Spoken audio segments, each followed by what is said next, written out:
do you get when you combine the world's best lens technology with precision archery? Absolute dominance. Pila and Zeiss have created the world's only archery-specific performance eyewear. With cutting-edge filtration for increased definition, perfect optics, and light-managing lenses to increase focus and relax the eye. Isn't it time you saw the advantage? See more gold with Pila.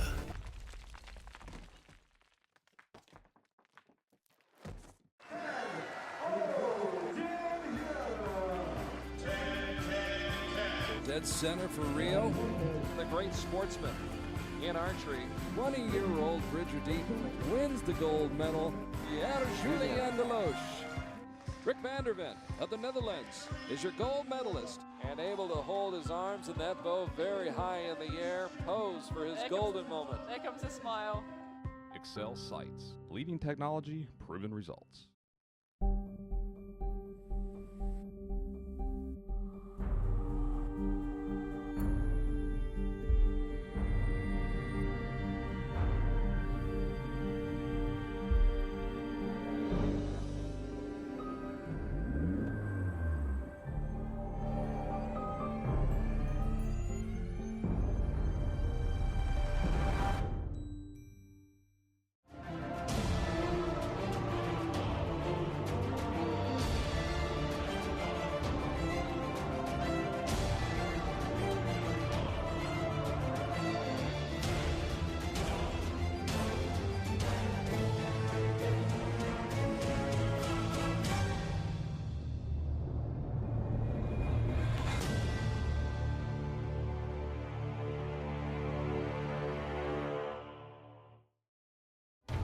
There are those of us who like to venture to the unexplored, to see the beauty in the strange and unknown. Those of us who go out there with a sense of wonder. If you're one of us, and if you want to explore more of this great planet, we're ready to take you there. It's time. Turkish Airlines. Widen your world.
It all began back in 1931.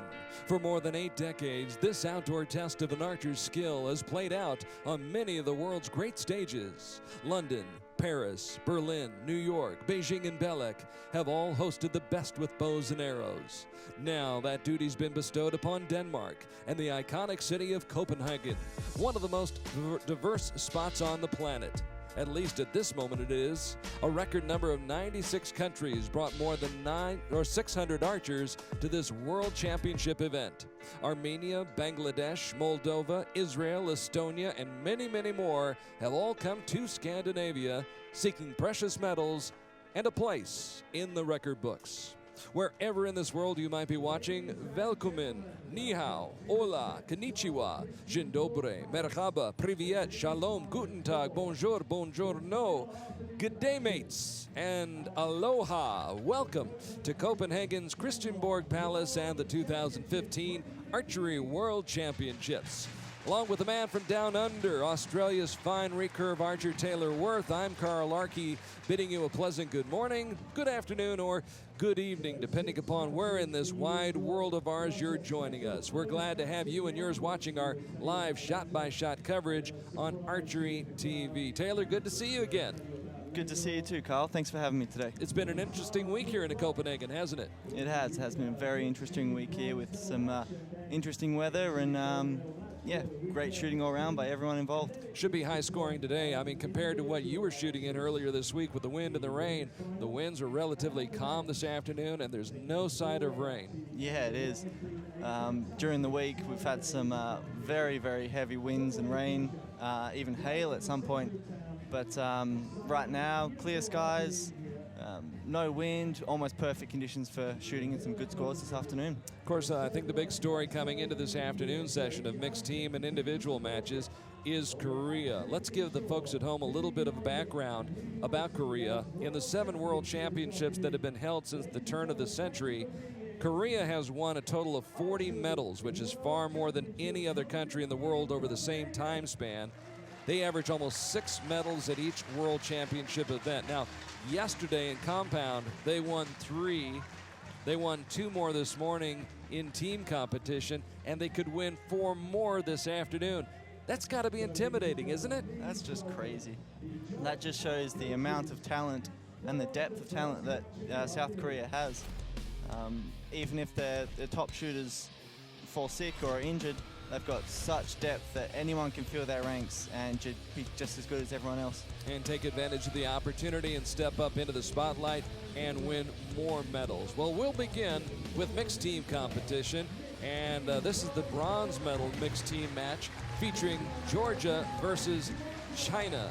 And first out of the King's Gate here at Christianborg Palace and on to the Palace Square is Katuna Narimanitsa along with Lasha Pechakatsa, and I hope I pronounced that correctly. My apologies to Lasha if I did not. Now this team defeated Ukraine by 4 points this week, 6-2, then knocked off Italy 6-0 in the quarterfinals before losing 6-0 to Chinese Taipei. So on your left, Katuna Narimanitsa, and I'm going to take another stab at this, Lasha Pechakatsa.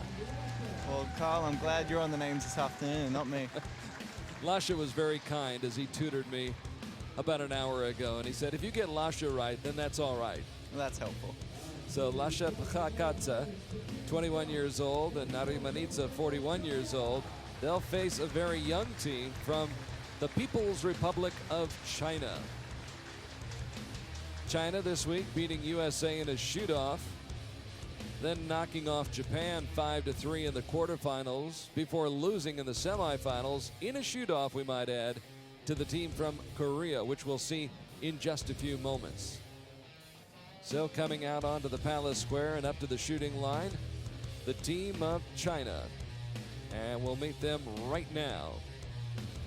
Zhu Juman on your left and Gu Zhu Song on your right. They'll be on target number 1. These young archers from China, are performing really well at the moment in a lot of the stages of the World Cup so far. 22 years old. Time for the next generation of archers to take over. And it's seemingly happening. We saw that yesterday in compound. Stefan Hansen, a 20-year-old, wins the world title. I think that's 3 World Championship in a row that a junior or a youth has won the senior World Championships in compound men. 2 years ago was Mike Schlosser in compound. Was it Chris Perkins in? Chris Perkins was in 2011 Sorry. in Torino, yes. Sorry. So youth has definitely served. At least it has been on the compound side. We'll see about the recurve. Here as we begin an afternoon of recurve competition, mixed team and a 10 to start off for China.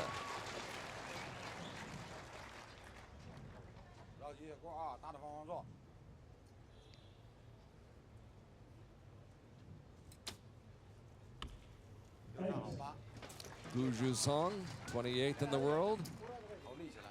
Slightly off target. Now in mixed teams, 2 athletes, 1 male, 1 female, obviously, per country. The competition plays out over 4 sets. 2 arrows per competitor in each of the set.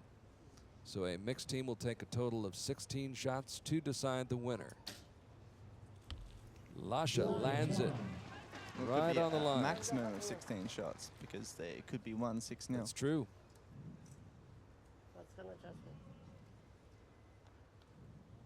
Katuna Narimanidze. Very nicely done. Right on the line. Counts as a 10. Near enough is good enough in this sport.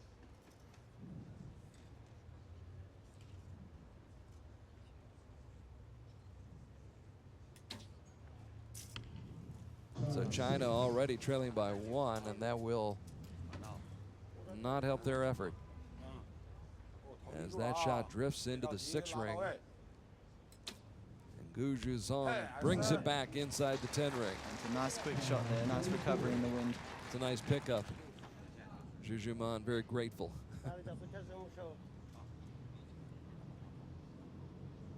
Pechakatse.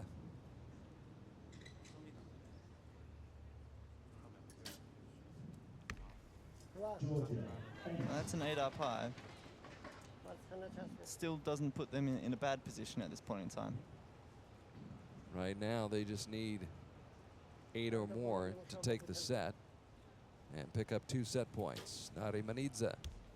And there's the next 10, right in the middle. More than enough.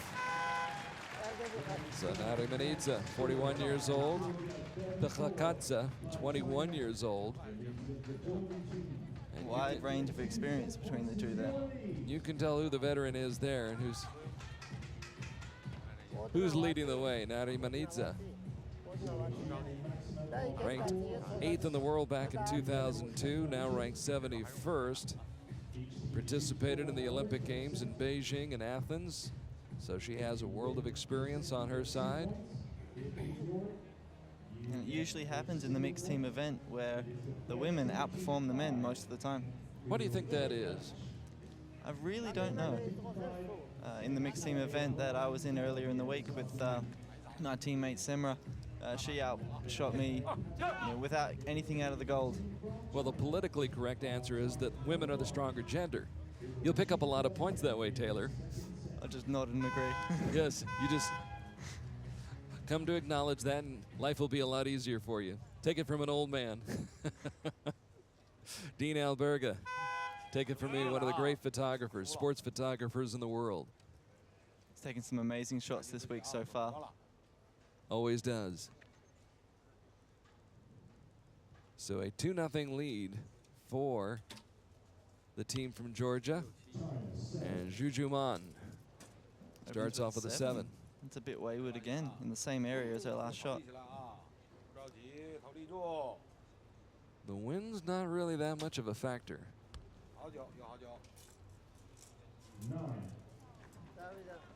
So Gu Zhusong, who won a team gold medal in Antalya in 2014 and a team bronze medal in Poland in Wrocław a year ago,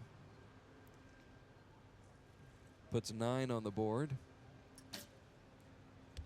Lasha lands it in the center circle. There we go. Great start from Georgia.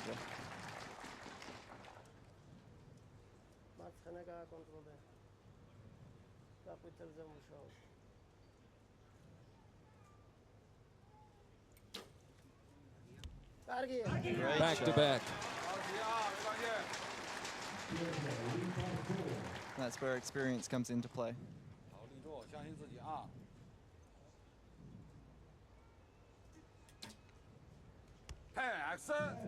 22-year-old Zhu Man. That's a great recovery from her 7 before. So she's obviously, hopefully found her spot now. Made an adjustment, obviously. And now Gu Zhusong, ranked 28th in the world, just outside the 10 ring. So an opportunity for Georgia to move ahead 4-0 in the match.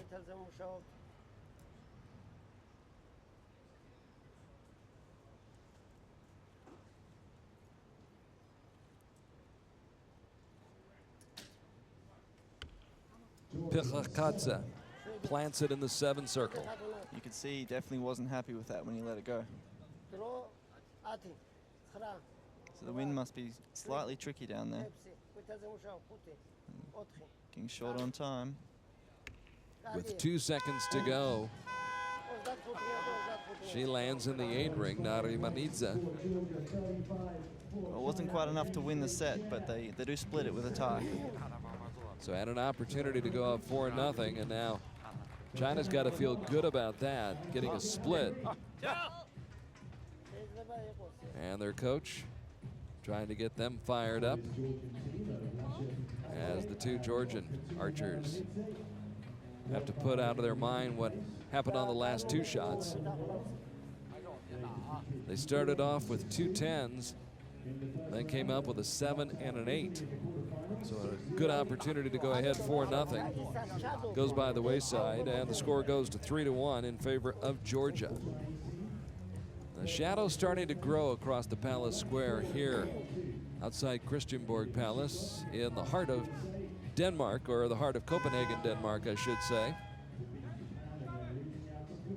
And the lighting will be quite a bit different in the afternoon session than it was in the morning. We saw this yesterday for the compound archers, Taylor, and it was a big difference. They had to make an adjustment. I was talking with Crystal Galvin, and she had been talking to archers who'd been out in the morning, and they talked about how the sun was shining in their eyes, and she got out here and it was bathed in shadows. Okay. Well, the shadows across the target will change how you see the string and the whole shot process as well, so I'll have to make adjustments for that. Jujuman with a 9. China trying to come back. Gu Jusong. Great response from China at this point in the match. Stuck it in the middle. Now Lasha Pichakadze, ranked 42nd in the world, comes from Tbilisi. Sails a little high.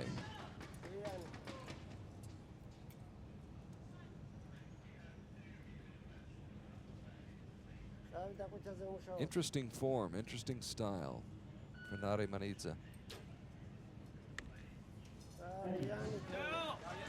A little bit high to a little bit low. 2 8s back to back. And you can feel the momentum shifting ever so slightly right now. China started off slow, fell behind 2-0 in the match, now trail 3-1, and they're in good position right now to take this 3rd set. Definitely, they're in great position to tie it all up, 3-all.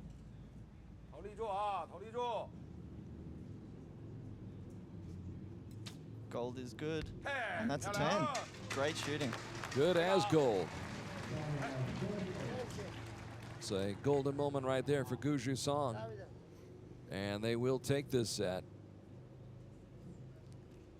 This will be a great opportunity for Georgia to find out just where their arrows are going so they can make the adjustments for the next set. So you can experiment a little bit right here. You can, yeah. Make the shot as good as possible, find out where it goes, and make your adjustment from there. So Narimanidze will finish off this 3rd set, which will go to the People's Republic of China as they win the set by 5 points, pick up the 2 set points, and tie the score at 3-all. And the coach from China certainly has the rapt attention of his 2 young archers, as they're now bidding to make a comeback in this opening match of the afternoon. We're tied at 3-all here at the Archery World Championships 2015 in Copenhagen, Denmark. Along with Taylor Worth from Australia, I'm Carl Arky, and we hope you're enjoying our shot-by-shot coverage. Great coverage provided by Hit the Roof Productions from Geneva. If we get lucky, we might even have a aerial shot from the helicopter here this afternoon. The aerial shots at the moment give you a great perspective of just the depth of the field and the size of the stadiums we're shooting in at the moment.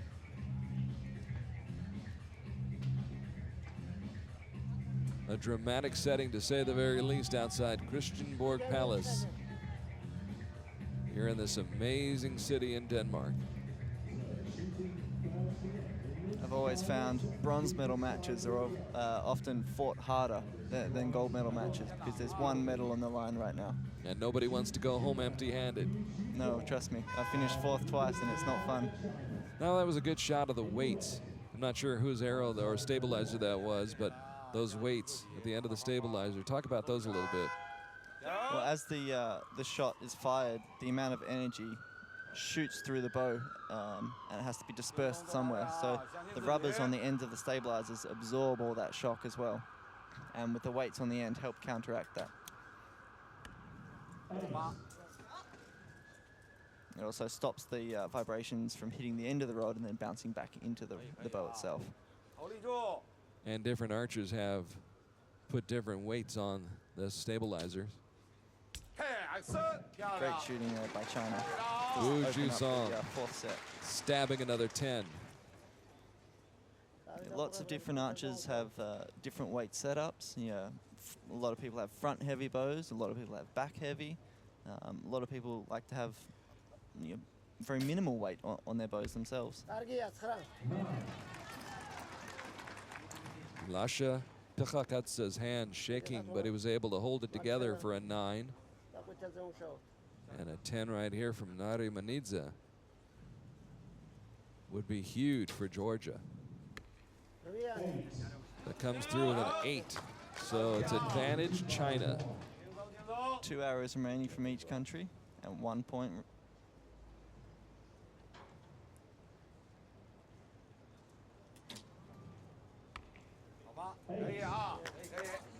Could see the hands shaking there just as she shot it.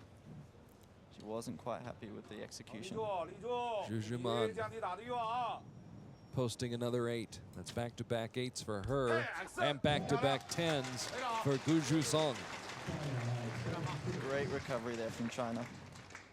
Good teamwork, backing each other up. So now Georgia needs a pair of 10s to take this set. Trying to hold it steady. Unfortunately, that's a 7 by Georgia right there, and Disappointment written across the face of Lasha Pichakatsa. And so the set will go to the People's Republic of China, that also regardless. means, the match goes to China as Match well. goes, yes. And that is it. Unlucky on the last 2 arrows there by Georgia, but a great fought match all the way through. So China able to come from behind and win the 4th set outright and take the match by this final score of 5-3. China starting out slowly, Georgia grabbing a 2-0 lead. Then they split the 2nd set. Then China to win the 3rd to tie it all up. That's right, at 3-all. And then China won the 4th set to win the match 5-3. So China goes home with the bronze medal, and you talked about that disappointment for the team that goes home empty-handed. That's certainly the case with the team from Georgia. I think they'll get a lot of experience out of this match and come back stronger and better next time around. And we've spoken about this throughout the weekend. We talk about this on every one of our match coverages, but I think it's just an amazing accomplishment really for anybody to reach a medal match, considering what you go through during the entire week. Very much so. It's a huge experience to make it this far.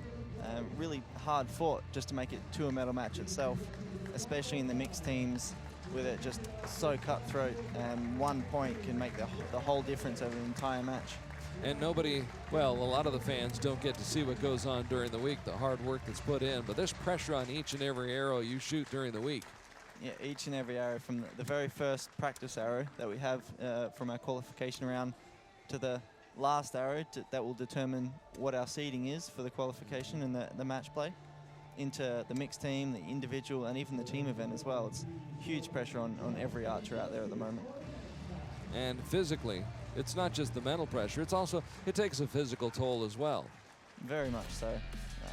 It's a huge week of shooting, starting, I think it was from Monday morning was our official qualification round. So Sunday was our practice round, and here we are all the way to Sunday again. So a solid week of full competition, physically and mentally draining. So it just shows the resilience of these young archers.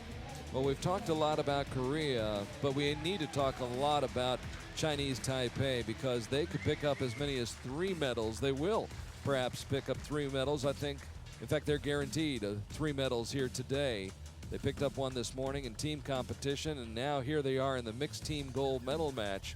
It will be Chinese Taipei taking on Korea for the gold medal in mixed team. Chinese Taipei first out of the King's Gate. They had a good week, earlier defeating Russia and India in shoot-offs, and then shutting out Georgia 6-0 in the semifinals. And let's meet the 2 young archers who'll be competing and representing Chinese Taipei. On your left, that's Lin Xiechia. And on your right, the big, strong Kuo Cheng-wei, who helped lead his team this morning to a bronze medal in the men's team competition. Now, Kuo Cheng-wei and Lin Xiechia will be facing a formidable team from Korea. It's always a formidable team. Korea defeating Australia earlier this week 5-3, then knocking off Mexico and China in shoot-offs. Thanks for reminding me of that, Carl. Sorry about that, Taylor. Just the facts. Just the facts. It is.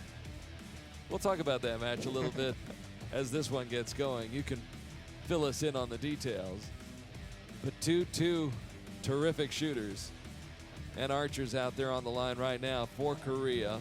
On your left, Kibo Bay, going for her 2nd medal of the day, and the same is true for Kubon Chan.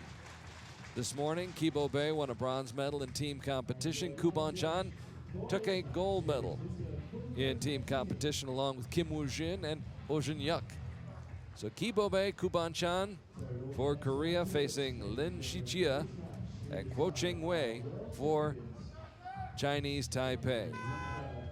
All 4 archers very strong, very competitive. This will be a very interesting match to watch. Some of your friends in the front row there from South Africa. Great people down from South Africa. Always good to hang out with, always good for a chat. Patrick Roux, who we watched yesterday in compound competition, in the front row here for this mixed team gold medal match as Kubon Chan starts it off with a 9. If I recall correctly, he shot 6 straight 10s in that team's match. In fact, I thought he might have been the strongest of the 3 archers for Korea in that gold medal match this morning. Kibo Bay. Impressive as ever.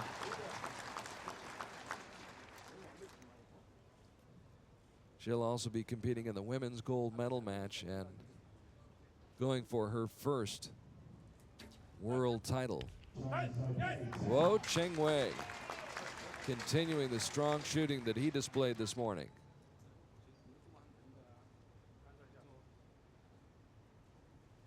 And now here's Lin Xiechia, 22 years old and ranked 30th in the world. Good shooting there by both teams. Not bad at all. So we're tied at 19 after the opening salvos.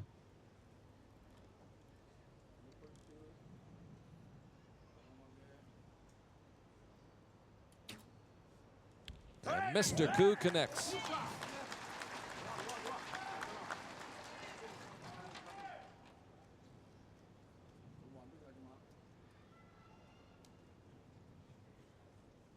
Kubon Chan, 22 years old. Kibo Bay, the veteran. And Kibo Bay comes through. Right now, Korea having a good time out there. That's 3 straight 10s to finish off the first set. Taipei needs 2 themselves just to tie this set and take 1 point each. It's a little bit of pressure. And they will not tie this set. The set will go to Korea as Lin Xiechia will be back later in the individual matches. Beautiful shot by Lin Xiechia. And Chinese Taipei will come up 1 point short, but that's how Korea does it, isn't it, Taylor? I mean, it's only a point here, it's a point there, but Makes a huge difference throughout the match. 1 point can change the whole momentum of a game. and they're able to take advantage of that. When they see their opponent, they just continue to shoot solid shots. They don't make mistakes. No, definitely. As soon as they've got a small lead or any lead at all, they can relax and just calm down and just shoot that much easier and just be more natural rather than seeing that they're in a deficit and having to fight harder. That's when mistakes can happen. That was a strong opening set for Chinese Taipei, and yet they find themselves down 2-0, despite the fact that they put 38 points on the board. There's the form by Kibobe. You saw the follow through. Almost any other match, almost any other opponent, a 38 would be more than enough to win the set. That thought was going through my mind as well. On most occasions, 38 would be more than enough. You're up against Korea. That margin for error is that much less. So trailing 2-0, Chinese Taipei will shoot first. Kuo Cheng Wei, ranked 22nd in the world, finished 8th at the Olympics in London, 19th at the Summer Games in Beijing back in 2008. Kuo Cheng Wei, striking gold.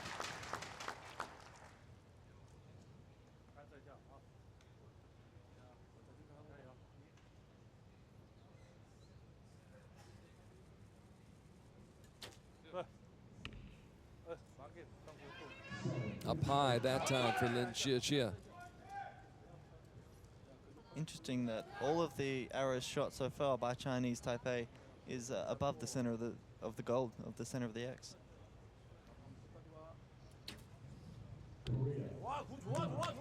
Kuban Shan, wide left.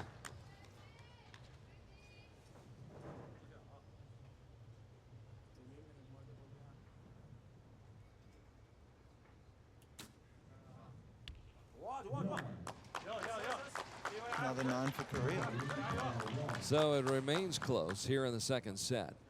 It could potentially be a tie at the moment with that 7-star.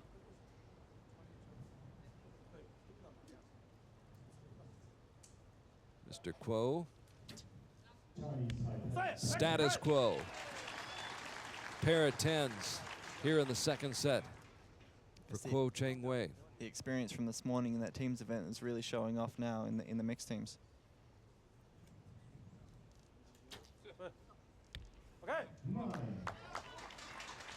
So a strong comeback by Chinese Taipei. Will it be enough though?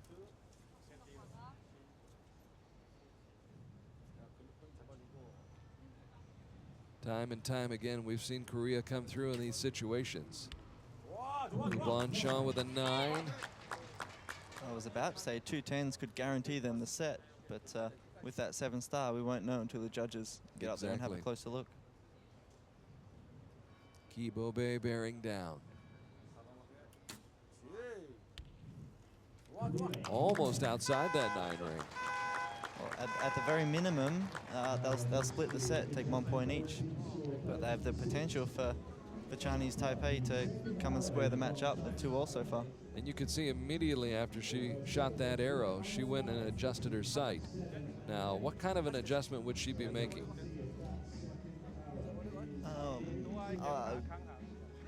Not too sure. I didn't follow her first shot, but I think, were they both to the right-hand side of the That last target? shot was to the right. Okay, so there will be a couple of clicks towards the right, so we would move our sight in the direction of where the arrows went. Okay. To pull ourselves back into the center. So a few clicks to the right should bring them back to the center for the next end.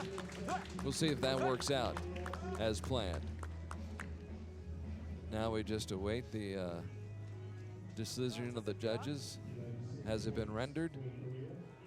I don't think so, not yet.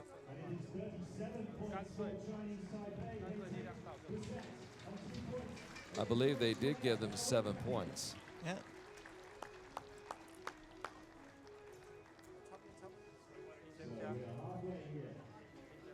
There it is. It was upgraded to an 8. It was upgraded to an 8, yes. So that second shot of the end by Lin Xiechia was upgraded from 7 to 8. They get 37 total points, and they take the set, and they tie the match at 2 apiece. So a big, big break right there for Chinese Taipei. And we're tied at 2 after 2 sets. So all even as Kuban Shan straddles the shooting line.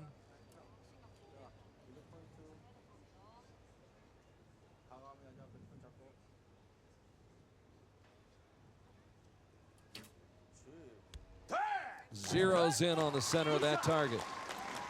Very nicely shot, very smooth, very calm. No steering of the bow. Nice follow through. Couldn't be anything less than a 10 for that shot. Kibo Bei, who missed most of last year working as a television commentator in Korea, drops one in the 9 ring. So a good, strong, solid start here in the 3rd set for Korea. The broad-shouldered Kuo Cheng Wei Being very solid so far. has a draw weight of about 50 pounds. Uses it to fire a 9.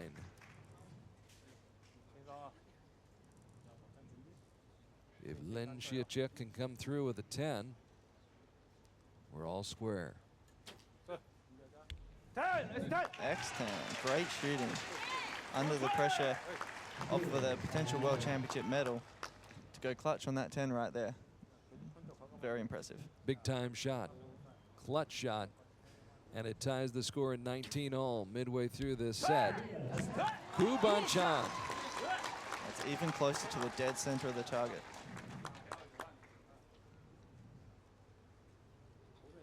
Another 10 right here would put a lot of pressure on Chinese Taipei.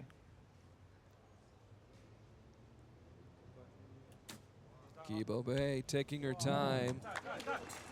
Just outside that 10 ring. So her last 4 shots were to the right of the target. Maybe she should move a little bit more. Seeing as her first 2 shots of the match were both 10s, and now 4 9s to the right. It's an opportunity for Chinese Taipei to take the set if they can come up with a pair of 10s. That will not happen. There was a little bit of a wobble there during the middle of that shot. You won't be happy with that. And regardless of what Lin Xiechia does with this shot, Korea's going to take this set and move back ahead 4-2. As Chinese Taipei comes up just a little bit short in this set, and Korea once again moves ahead 4-2. So Kuban Chan, Kibo Bei in good position right now here in this mixed team gold medal match in Copenhagen, Denmark. Looks like the sun's decided to poke its head out for a little bit, and we'll get a little bit of warmth. Has been a little bit warmer here today. It's been very nice today, actually. It's been quite chilly for the week so far. So the archers from Chinese Taipei surveying the situation, contemplating the situation. And know they've got to come back right here. They can't afford to split. They've got to win this next set outright to keep the match going. Their hope is to tie it at 4. As the arrows have been retrieved. And we get set for the next set. Great support for both teams in the crowds there today. In that 3rd set, 2 10s, 2 9s for Korea. Meanwhile, Chinese Taipei had only 1 10, 2 9s, and 1 8. Came up 2 points short.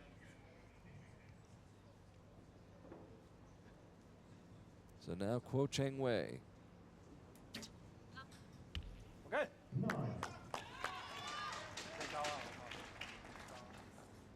And again, apart from 1 arrow, majority of Taipei's shots are all above the center of the target.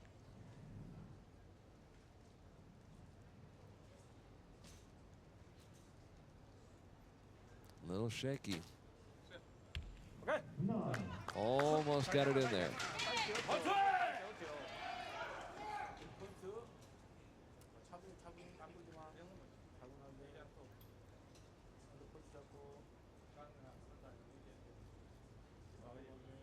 It's a great shot there off the reflection of the glasses. And that's a great shot there. Very much so.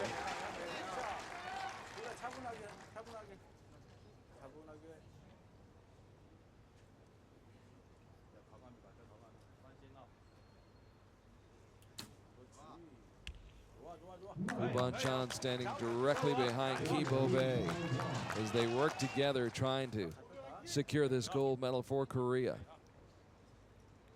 Chinese Taipei must win this set now to force a shoot-off. A draw won't be good enough at the moment.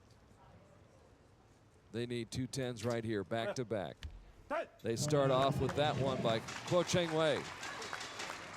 Now he can only hope that his teammate Lin Xiechia can come through.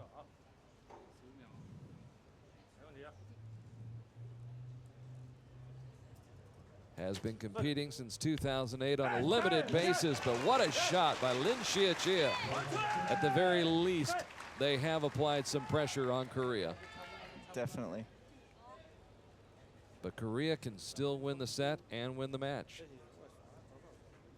A 10 and a 9 from these last 2 shots. There's the 9, now they need a 10. 10 to win and take the World Championship. What can the Olympic gold medalist do?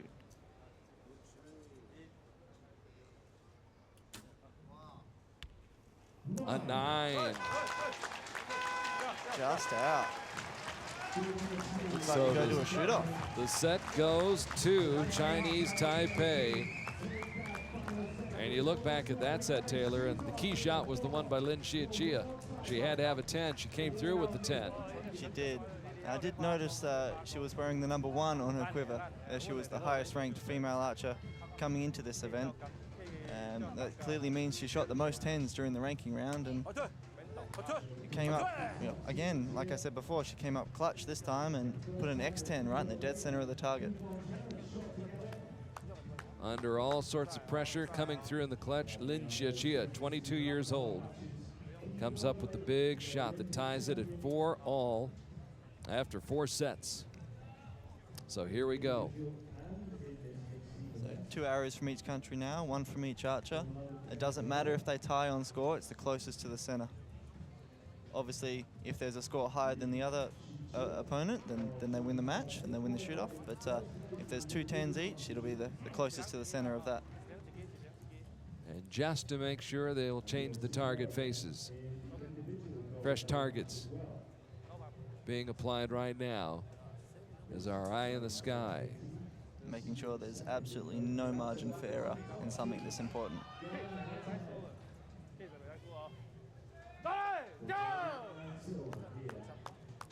So everybody anxiously awaiting the shootout here in the Palace Square.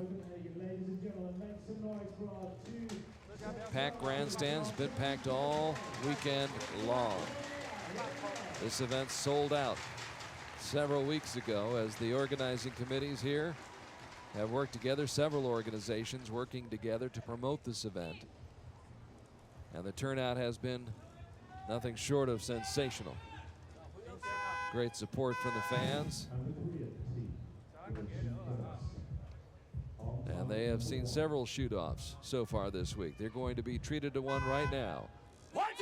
Ku Banchan and Kibo Bay. The interesting thing with teams and mixed team shoot-offs is they actually shoot alternatively.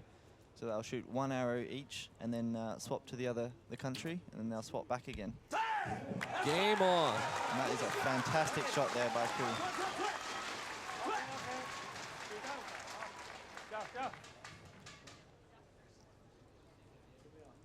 Kuo Cheng Wei. What can he respond with? A 9 and a high 9.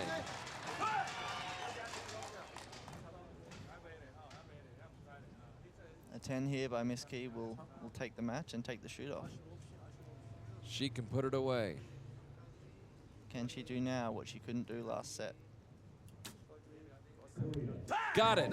That's it. It's over. It's done. Perfect shooting. Lin Chia still has to take her shot, but it's academic. Although she can use this to her advantage in her match coming up later on.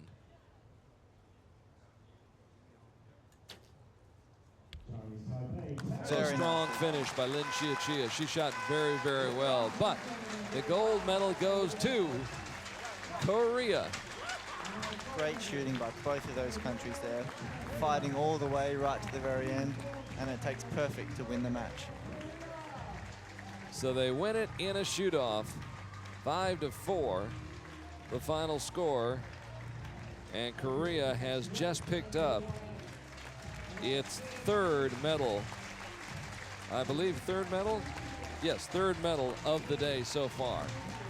Picked up a team bronze medal this morning for the women, a men's gold medal in team competition, and now a gold medal in mixed team competition.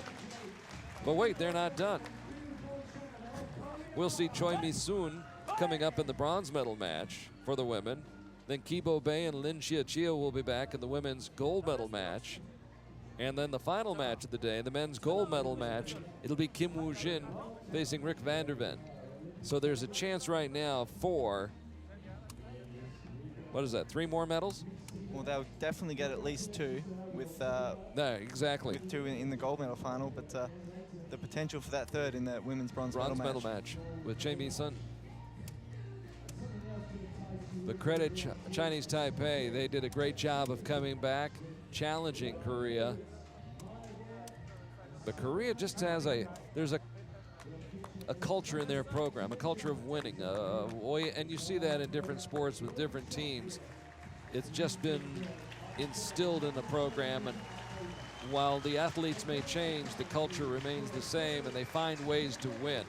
And Korea found a way to win today in this match. They did. They needed to go perfect, and they did. It was fantastic shooting by both of them, but just the culture and the... I think there's just an expectation. They expect to win. They do. It is almost bred into them. It's how they're taught from a very young age to be perfect.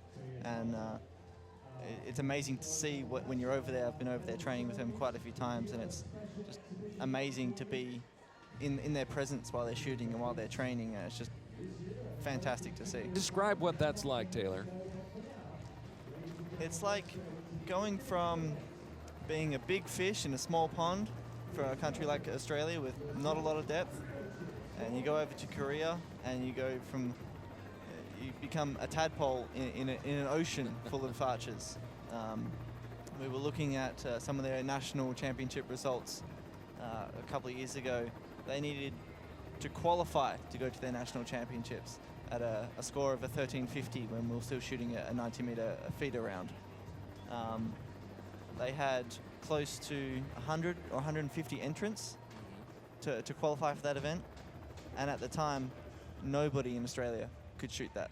We've had archers in the past that have moved on, but to have the depth of 100 to 150 archers better than what we currently had at the time, it's overwhelming at the depth and the level of shooting that they have over there. And what's the intensity like? I mean, the training sessions, I'm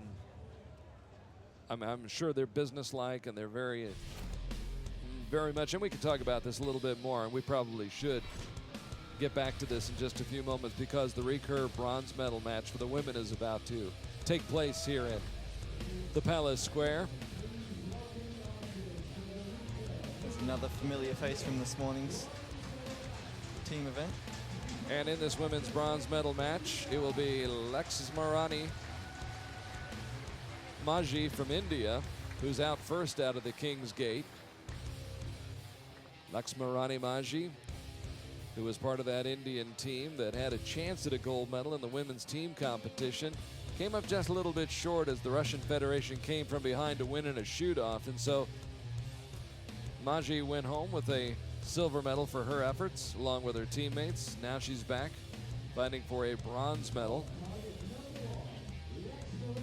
So there you see the numbers on Laxmarani Maji. who had a good week with a 6-5 win over Alejandra Valencia from Mexico and a 6-4 loss in the semifinals to Lin Xiaoqia. Maji, 25 years old, ranked 172nd in the world, was ranked as high as 53rd in the world back in 2010. She'll be facing another great Korean archer, Jamie Sun. Jamie Sun with a 6-2 win over Veronika Marchenko earlier this week before losing in a shoot-off to Kibo Bay, her teammate. Only a handful of international appearances, but here she is, the World Championships in Copenhagen, Denmark. And trying to keep this run of medals going for her country. 19 years of age. And ranked 3rd in the world. 14-4 in match play so far this year.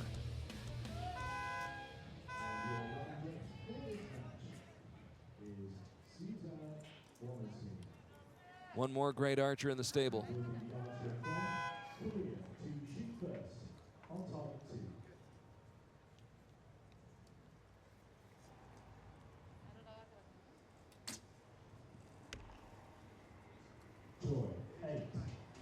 It's a little bit wayward for a first arrow there. It's a good way to put that. Straight line, pull में finish करो. 9. Laxmarani Maji with a 9. You can definitely hear her coach audibly talking her through what to do during that shot. 9. First draw लंबा, एकदम elbow पीछे. Straight line, string line देख के pull में finish shot. 10. And it works. And you've got a good coach behind you that you can trust. You can listen to them throughout the entire shot. It does help a lot. Just outside the 10 ring.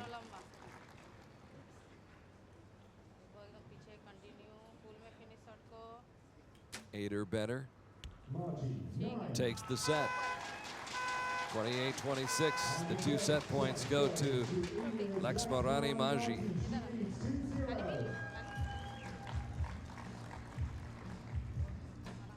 Winning the first set is always a great way to start out the match, but it's far from over. And Korea will fight back for this. So obviously good chemistry between coach and athlete. I know some coaches, the athlete would just as soon not hear anything. Some archers do prefer to have them talk through the shot, I suppose you say. Yeah, it does depend on the relationship between the two. Whether they train with them regularly or on a day-to-day basis, or once a month where they might catch up sparingly. Depends what kind of relationship they have. Sometimes you'll have them talk through every single shot that they make in the ranking round, in the match play, in the team event, and then you'll get some coaches and athlete combinations where nothing, silence is better than saying anything at all. And you'll only get to know that that relationship between athlete and coach by working together.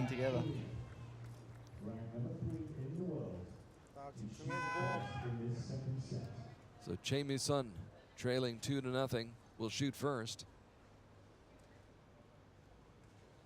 She won a team gold and an individual silver medal in Shanghai to start the World Cup season this year. Starts out strong here in the second set.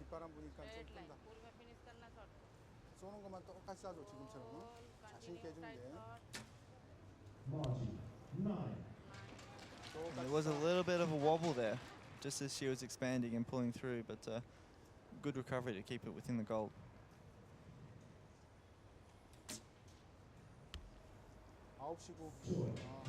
Lands another one in the 9 ring.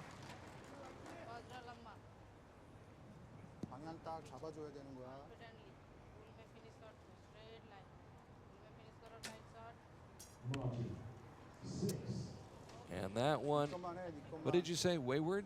Wayward, yeah. Wayward, yes. A wayward shot.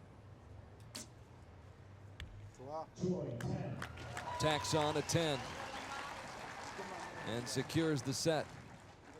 Straight line, pull में एकदम tight shot. ऊपर का side है. So Laxmarani Maji drops the second set. Hold हो गया ना. More of a case of Che Musun really just shooting very well and taking that set. Pull में finish करना था. Great recovery from her first set as well to go 9-9-8 to 29 itself. So great recovery there by Choi Min-sun. Ties the match up at 2 points apiece as you get a good look at Choi Mi-sun and some of the VIPs here in Copenhagen as the wind starts to pick up just a little bit. Almost 4 o'clock in the afternoon here in Copenhagen, where we'll have 3 more matches coming up after this. The women's gold medal match featuring Lin Chia and Kibo Bay. Then in the men's bronze medal match, Furukawa Takaharu facing Elias Malave of Venezuela. No, no.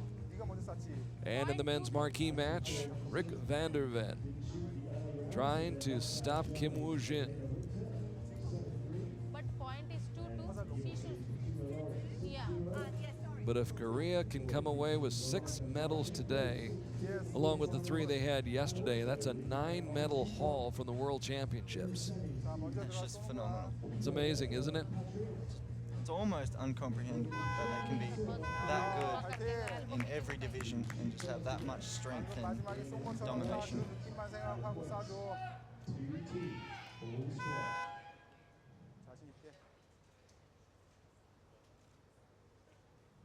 So tied up at 2 as we start the 3rd set. Choi Mi-sun, right on target. Great shooting there. Confidently pull में tight shot. Applies the pressure to Laxmarani Maji. ऊपर जा रहा है.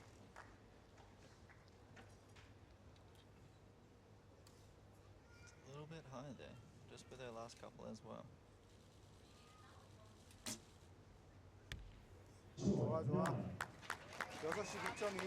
Mi-sun drops one a little bit low, Confidently pull में finish करेगी shot को. but a 10 right here would make it a 1-point difference. And there's the 10 she needed. Great recovery from that 8 on her first shot. Good shooting. She could clinch the set here if she shoots another 10. And it's just out to 9 out low. Perfect line, perfect vertical line for her 3 shots there. Confident. So it's in the realm of possibility right here. And you could tell when she released it, Taylor. Yeah, she threw a bow out to the right there, trying to almost steer or coax the arrow to get it closer to the center. It just wasn't quite enough. Unable to do so, so Che Mi-sun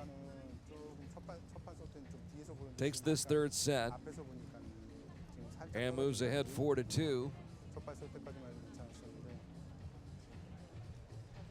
And it's a do-or-die situation now for the Indian archer Laxmarani Maji, who won the gold medal at the Asian Grand Prix in 2009 in New Delhi, has been competing internationally for 10 years. So while she's only 25 years old, she's not a newcomer, and she's certainly been in this situation before.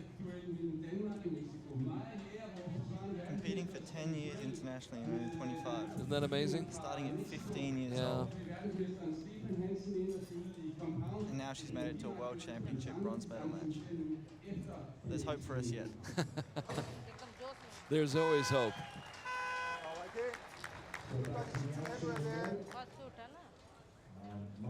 So Laxmarani Maji. I guess the key is knowing you've got to have this but not feeling the pressure. Confidently pull में finish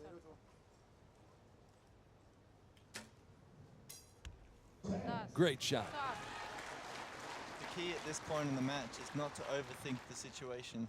As soon as you start to think too much, it takes control of your body, and your body knows what it needs to do to put the arrows in the middle. And there's an 8 from Choi there. So advantage, Laxmarani Maji. Confidently, straight If she line, can pull come में through on finish these shot next को. 2 shots, she'll tie the match up. थोड़ा सा बच गया, ऊपर ही है, ऊपर है थोड़ा सा, साइड पे थोड़ा सा ऊपर कर दे, हल्का सा, साइड पे ऊपर कर. Very quick shot there from Choi. Just a little bit low again. First draw लंबा आएगा. Confidently, straight line, pull में finish shot को. A gold to clinch the set here रखिए. and force it to a 4-all. And there's a 10. Excellent, excellent shooting. Fantastic recovery there. So mentally strong. And an X on her last shot. Just great shooting, but not quite good enough for this set. Choi Mi-sun sending a message saying, I can still get it back together again. And it looks like we've got a match here, going into a 5th and final set. So we are tied at 4-all. So tied at 4. Started off with the Indian archer taking a 2-0 lead, then Choi Mi-sun coming back, tying it by winning the second set, moving ahead 4-2 by winning the third set. But Laxmarani Maji responds in a clutch situation, wins the fourth set. We're tied at 4 apiece, heading to the fifth set. Could be a deciding fifth set, or if they split it, then we've got a shoot-off again. Another shoot-off.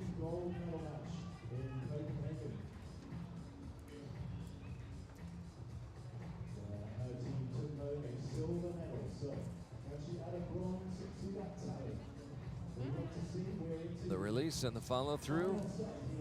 You can see the rods wobble there during that follow-through, as we were talking about earlier. We were talking about the vibrations being dispersed evenly throughout the bow. And the rods themselves are absorbing all of that vibration and the dampers and the rubbers on the ends. So here we go. Set 5, tied at 4. Choi Mi-sun.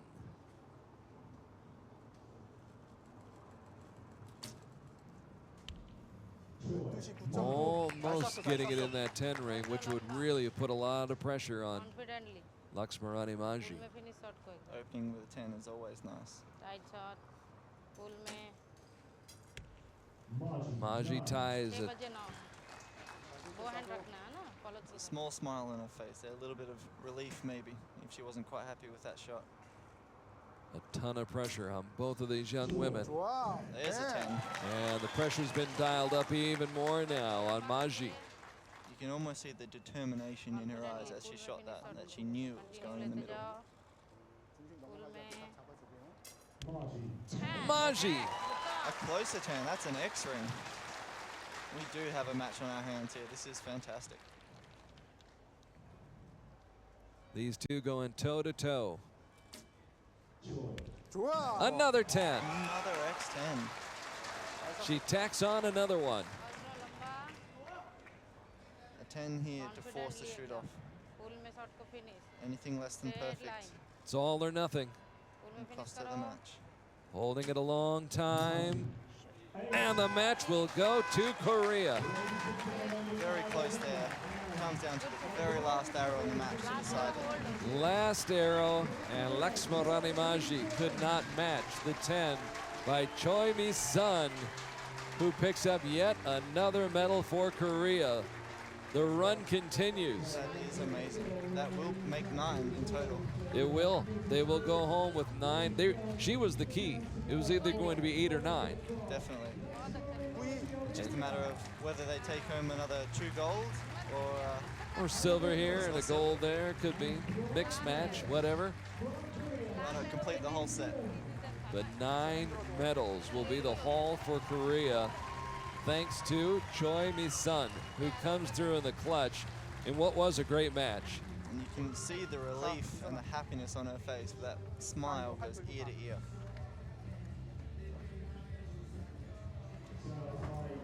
Got to be plenty of peer pressure on that Korean team, and you don't want to be the one who lets down, doesn't come through. There's huge pressure on the whole team, and I think you could see, or I could see definitely during that last set, the determination in her eyes. You could see that she was zeroing in not only on the gold, but the 10 and the X ring. And it's that ability to be determined in a situation like that and not panicked in a situation like that. Being able to handle these moments.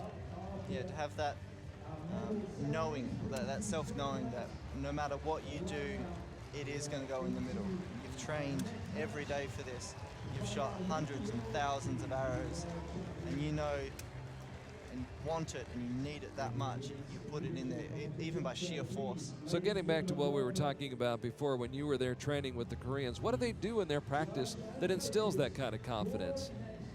I honestly don't know. If I'd picked that up already, then I might be in the finals this afternoon. But I think just the whole culture when they shoot so many arrows, they shoot from dawn till dusk, almost every day. The facilities they have there, the ability to train in all weather conditions, that they don't need a day off. Their bodies are so conditioned that they can last an entire day without fatiguing too much. It's fantastic to see.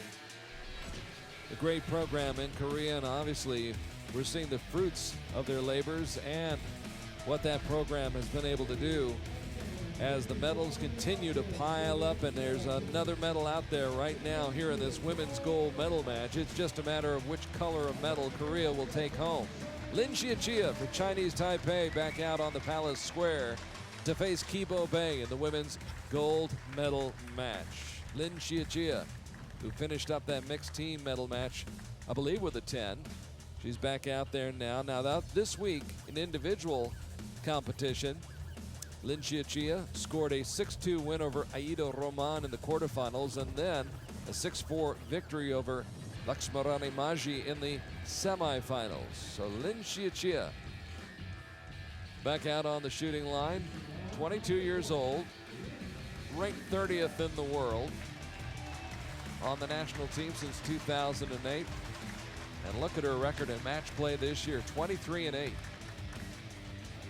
About a 66% winning percentage. But she's going to be up against a tough one right here. Kibo Bei.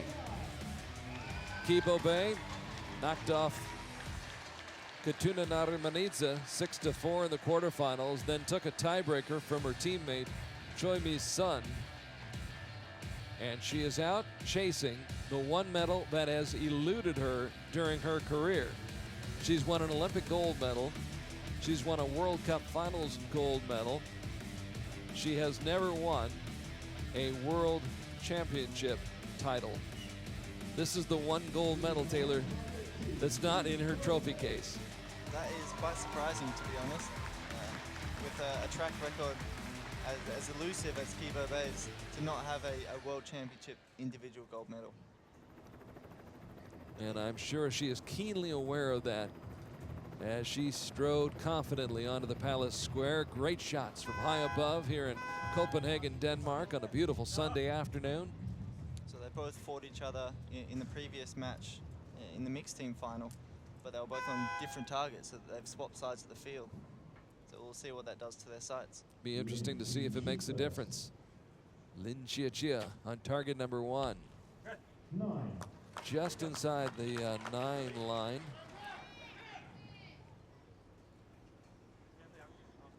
And now Kibo Bei, who picked up 2 gold medals at the 2012 Olympics in London. Finished her last match with a 10, starts this one with a 10. She's on fire. She's got a determined look on her face as well. As Lin Xiechia has her shot drift high and high above the shooting line, the helicopter, giving us even more of a bird's eye view. Back-to-back 10s. Look at the determination on her face.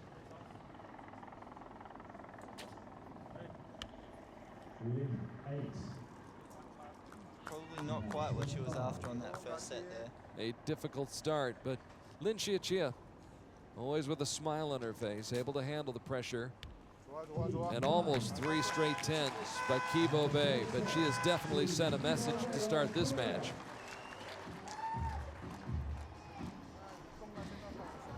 So Kibo Bay off to a flying start. As we mentioned before, did not shoot in 2014. Spent the year working, well, I don't know, do we consider this work, Taylor? She served as a commentator, let's put it that way. We'll put it that way. She served as a commentator for Korean television, then came back this year. So far this year, a bronze medal and a team gold medal in Shanghai in 2015. Now, 2 years ago in Belek, she won 2 team gold medals, a gold and a bronze at the 2011 World Championships in Torino as well. So she's performed well on the World Championship stage, but now trying to go where she has not gone before, to the top of the podium in the women's individual competition. I thought I'd heard in Turkey earlier in the year, it was her first individual gold medal match since London. And now she's made 2 back-to-back gold medal matches.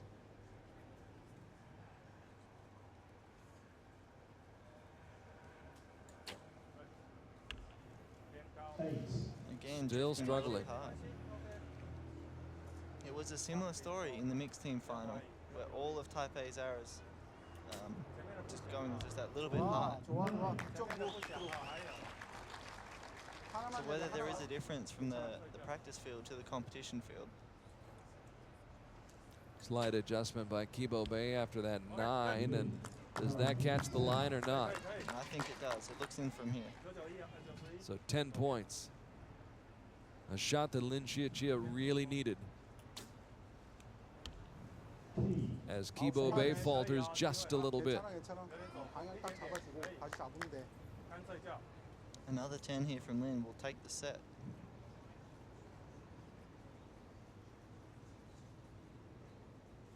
Holding a little bit long.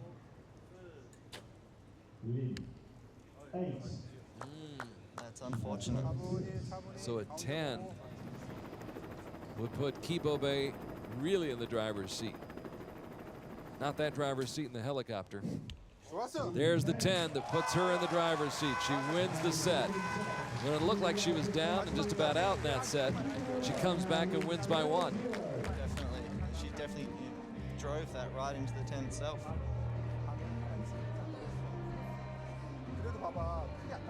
So backed into a corner right now, and Lin Chia up against the wall right now as Kibo Bay is in a commanding position, leading 4-0. Very comfortable position. And could make very quick work of Lin Chia in this gold medal match.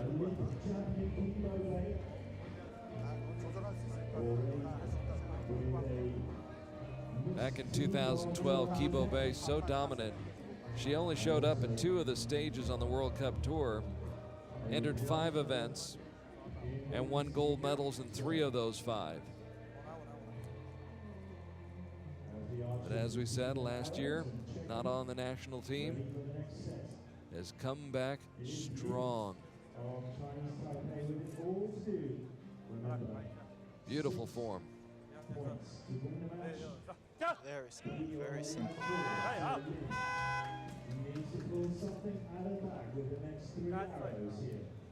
World Championships, Copenhagen. So the 3rd set about to begin, and Lin Chia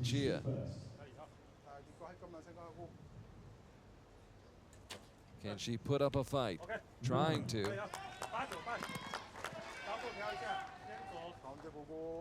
Puts 9 on the board.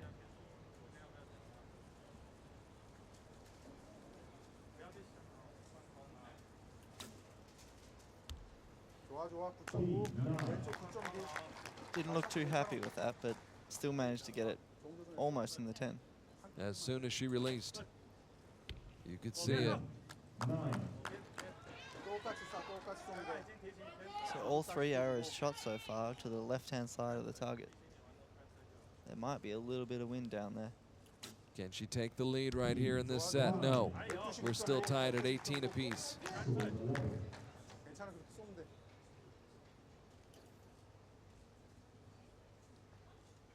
A 10 right here. No, it's a 9. 10 would have assured her of a chance to move on in this match. Now she's at the mercy of Kibo Bay, who wants to put it away. Can she finish the final 6-0? No. Wow. And 8. Didn't see that coming. No, not even enough to split the set. That 8 loses her the set, and then we go into a 4th set, 4-2. We play on. Nothing is guaranteed, is it? A lot of surprises. It just shows no matter what you shoot, even if it is 999, you never give up.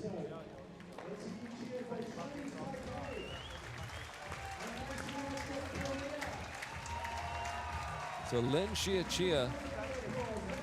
takes that set and stays alive. And the crowd loving it here in Copenhagen, Denmark. A 10th century fishing village that has grown to a population over 1 million and become one of the great capitals of the world. One of the most beautiful cities you could ever visit. Home of the Little Mermaid, Tivoli Gardens. Hans Christian Andersen.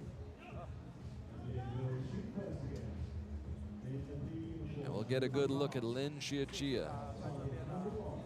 22 years old, taking on Kibo Bay.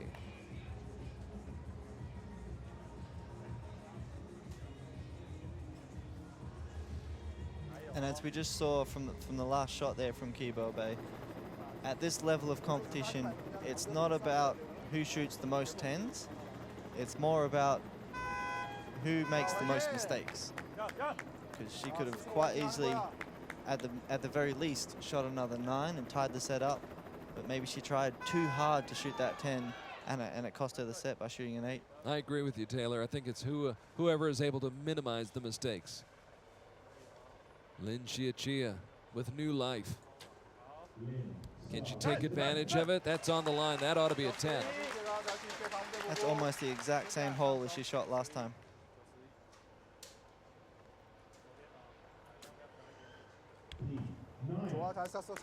Advantage, Lin Chia.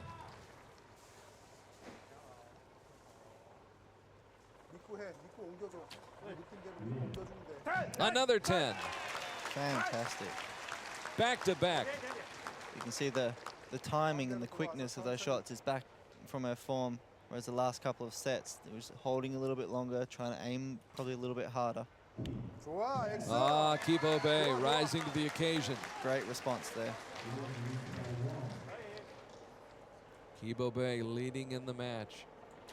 Trailing in the set. Big shot right here. Oh, she could have put it away.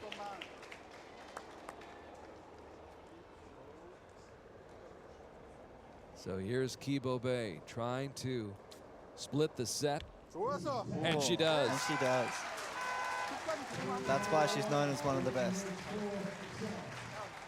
Big time clutch shot right there by Kibo Bay, who ties the set, splits the set points, and the score goes to 5-3 in favor of Kibo Bay.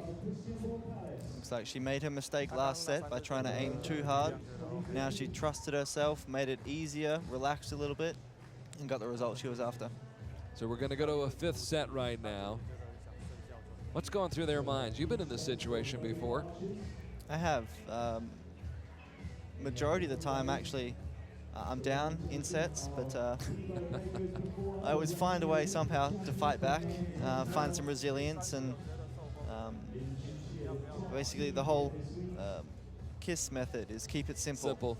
So it's just go back to your fundamentals. You reset your feet on the ground, you reset your core, you reset your shoulders, and you picture when you're back in your home ground, your home training center, and you just shooting arrows. I tend to try to shut off my brain. I just kind of don't think about anything and let my body take over. Because when I do that, my body will put it in the middle. So I reckon their minds will be going a million miles an hour at the moment. But who can control their emotions and the shot process altogether. Stay within themselves right here. Find some inner peace and come up with the shots that they need. A good shot, but is it good enough for Lin Xiechia? Depends on what Kibo Bay does now. A little bit long for Key there. They're tied at 9 here in the 5th set. It's a matter of trusting yourself, trusting your process. That even if you're not holding on the dead center. Oh, X like marks that, the spot. That would have taken out the camera if we had cameras in the targets at the moment. That was perfect. Incredible shooting by Lin Xiechia. Kibo Bay. Great response there. Wasn't dead center, but it's good enough. It's good enough. Tied at 19 in the 5th set. Kibo Bay leading in the match 5-3. Gold medal at stake. And a 9. The door is open.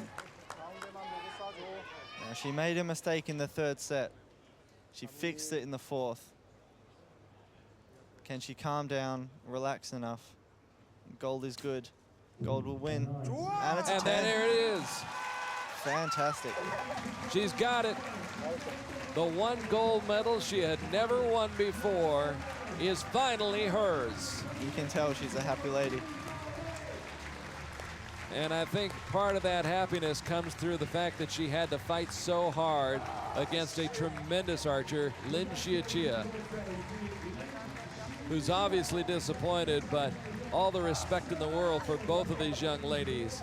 And she doesn't go home empty-handed either. She No. goes home with a World Championship silver medal, which is a huge accomplishment in itself. Tremendous match right there. And you saw in both of those archers what makes them great, what got them to the gold medal match. A lot of grit. Definitely a lot of grit, a lot of stick-to-itiveness, where they make their mistakes, they can fix it really quickly and turn back to what made them as good as they are in the first place. A thrilling victory for Kibo Bay, who came through and got the shot she needed when she had to have it. And she comes up the winner here in the women's gold medal match in Copenhagen, Denmark. She now has a world title to go along with her World Cup final championship. And of course, her Olympic gold medal from London in 2012. For Lin Xiechia, it's a pat on the head. And a silver medal. And a silver medal. Which ain't bad. I'd be happy with a silver medal. Disappointed for obviously not winning as good as the World Championship medal, the gold. But you can't be disappointed with winning a silver. And I think maybe an hour from now, 2 hours, 3 hours from now, once the sting of it wears off a little bit, she'll be able to realize that and feel pretty good about that silver medal. She should. It's a great accomplishment. It's a fantastic accomplishment. And she fought so hard, being from, was it 4-0 down right at the start, to come back and almost force a shoot off. Well, if you're keeping score at home, that is now 8 medals this weekend for the country of Korea. How many of them are gold? Let's see, Kibo Bay's got a gold. Let's see, in the mixed team competition, that was a gold medal. In the men's team competition, that was a gold medal. So 3 gold medals so far today and 1 bronze medal. And 2 bronze medals. Well, let's see, they had the bronze medal in the team competition, in the women's team competition. Then they won the men's team competition, won the mixed team competition, mixed team gold medal. Oh, that's right, I forgot about Choi Mi-sun. Just won yes, the thank females you. You're bronze right. medal match. All right, so now they go for, well, we take a break from Korea at least, and we'll have 2 archers from There are other countries who are here. There were 96 countries who came to Copenhagen, Denmark. Trust me, folks, guarantee you, Taylor will guarantee you, there were other countries, and we're going to see two of them right here. Venezuela. It's a very interesting story here. I wasn't around for almost all of last year, so I'm not too familiar with this archer myself, but he seems to almost come out of nowhere, and he's performing brilliantly at the moment at this competition. This is Elias Malave. Elias Malave from Venezuela. And as Taylor Worth just told you, a young man who has just charged onto the scene here of late. This week he won his quarterfinal match 6-4 and then lost to Kim Woo-jin 6-4. No shame in that, losing to Kim Woo-jin by that score. So he gave a challenge to Kim Woo-jin, and now he'll have another challenge on his hand with the great Japanese archer Furukawa Takaharu, whom this week defeated Moro Nespoli 6-0. That's impressive. And then dropped a 6-0 decision to the great Dutchman Rick van der Ven, whom we'll see momentarily in the men's gold medal match. But this should be a good one. Furukawa Takaharu taking on Elias Malave. Takaharu, 30 years old, 16th in the world, was ranked as high as 4th in the world a year ago. And this is a seasoned archer who won a silver medal at the Olympics in London back in 2012 and has competed in 3 Olympiads altogether, Athens, Beijing, and London. It's a fantastic achievement, let alone to go to 1, let alone 3 almost back-to-back. So we had a camp with the Japanese archers at the end of last year, and Mr. Furukawa was absolutely fantastic the entire time, shooting amazingly and just a great all-round person. He's a good bloke. He certainly is. He's a great bloke. Starts off with a 9, and so now the first shot that we'll see from Elias Malave, his first time on this stage. Although he did compete in the London Olympics, so he's been to the big show before. It's not his first rodeo, as we say in the States.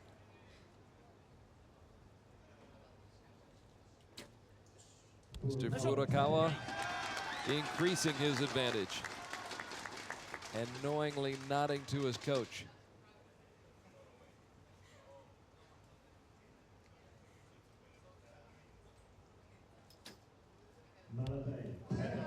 Great shot by Elias Malave. Great recovery there. Obviously his first one popped a little bit high, but he's made the correct adjustments, and now he's back in the middle. As is Furukawa Takaharu, Fantastic. who will take the first set.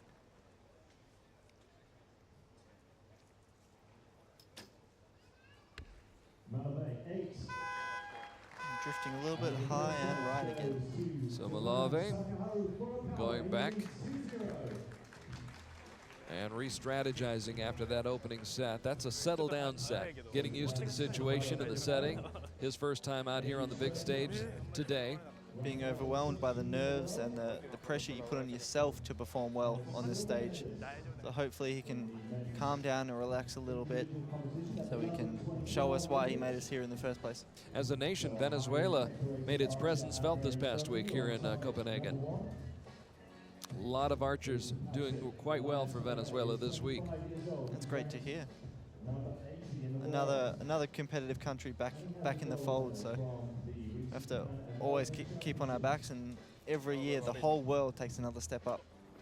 In fact, the women's team from Venezuela made it to the bronze medal match in compound competition yesterday, went up against Korea, and close match for the most part. Korea pulled away to win by 5, but they did get into that match yesterday. Some tremendous matches yesterday as well as today. As you take a good look at the style and the form of Elias Malave of Venezuela, 25 years old, ranked 80th in the world. And Furukawa Takaharu, who's had his share of great head-to-head matches with Ocean Yuck.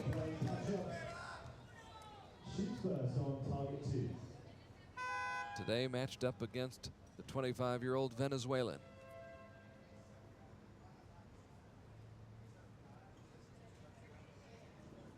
I would guess we will see a lot of the archers from Venezuela when we get to Medellin in September in stage 4. Brilliant shot by Malave to start the second set. And Malave right off the bat with the advantage.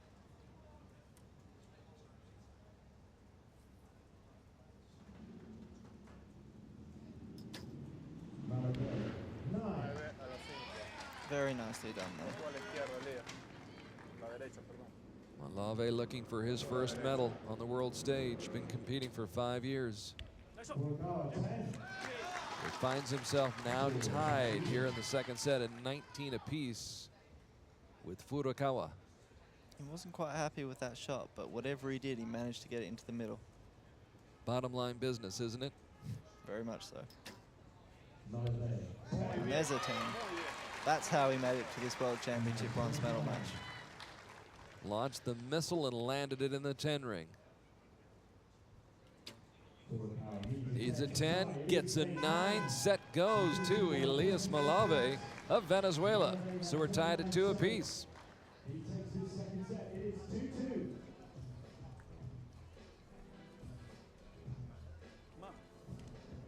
Looks like he was able to calm down a little bit for that second set so he could perform a lot better as he would want to. Being photobombed right there. Elias Malave tying the match at 2 apiece.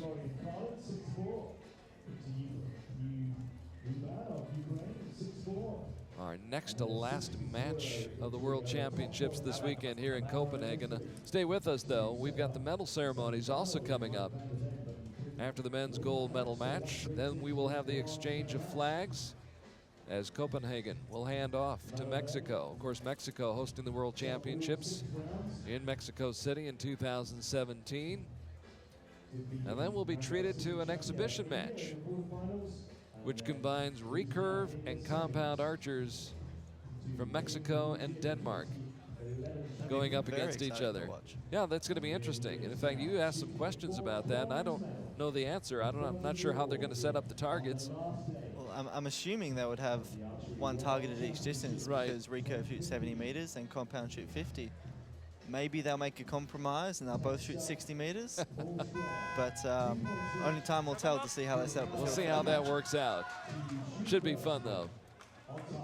So more in store here on Archery TV, where we hope you're enjoying our live shot-by-shot coverage. Whatever time of day it may be and whatever part of the world you may be logging on and watching. As Furukawa tied at 2-all in set points. Posting some 9, Malave. Takes another early lead there and takes another 10 on the first shot.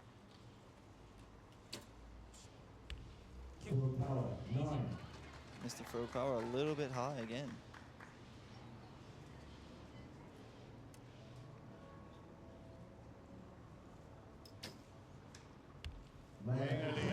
Pair of 10s. Right now that's beating a pair of 9s.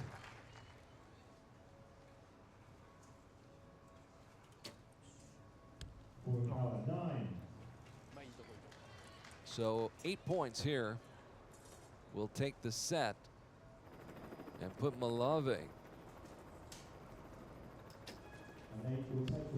ahead in the match, and he gets it in the 9 ring. So the set goes to Elias Malave of Venezuela, bidding to pick up his first medal on the world stage at a World Championship event, no less.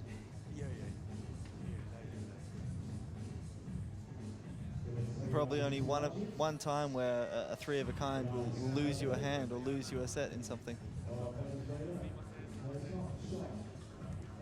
That helicopter high above, I've got to think that it's providing great shots, but just one more distraction, one more thing that these archers have to deal with and block out. It depends how mentally prepared and how mentally strong the archers are. I've been at times shooting in a match and been completely oblivious as to everything going on around me. And people have asked me afterwards, you know, did you hear that? Did you hear this? And I went, no, I had no idea what was going on. So you didn't hear that siren going off on No. the police car a few No, minutes exactly. ago. And then there's been other times when I haven't been focused and heard everything from, you know, the flies landing on my hat to a car driving past to a horn, you know, a couple of blocks away. The leaves rustling in the wind. Exactly. Just depends on how prepared you are and how mentally strong you are. Well, both of these archers obviously very mentally strong. And we're finding out, we knew that about Furukawa Takaharu. We had not seen Elias Malave in this situation before. We're finding out about him. Mr. Furukawa took an early lead here, winning the first set, but now he finds himself down 4-2. He's dropped the last 2 sets. Or perhaps we should rephrase that and say that Elias Malave has won the last 2 sets. Put a star by it. Could be on the line. If so, it's a 10. And there's Furukawa Takaharu. Got his smile back. I think that was a big sigh of relief there. Malave, 8. That's unfortunate to shoot an 8 at this stage in the match when he could have closed it out. An emboldened Furukawa Takaharu. That will clinch him the set and tie it all up at 4-0, so we will go to a 5th set here.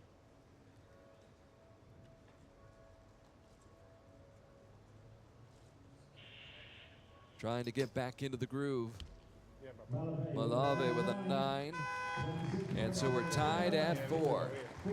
But you could see Furukawa Takaharu did get back into the groove. Definitely, they were very strong shots. Even though his second one was a little bit wayward in his release and his follow-through, he managed to get it in the middle. So, as all other bronze medal matches so far, there is fight left in these archers. They will fight for their chance to win that bronze medal.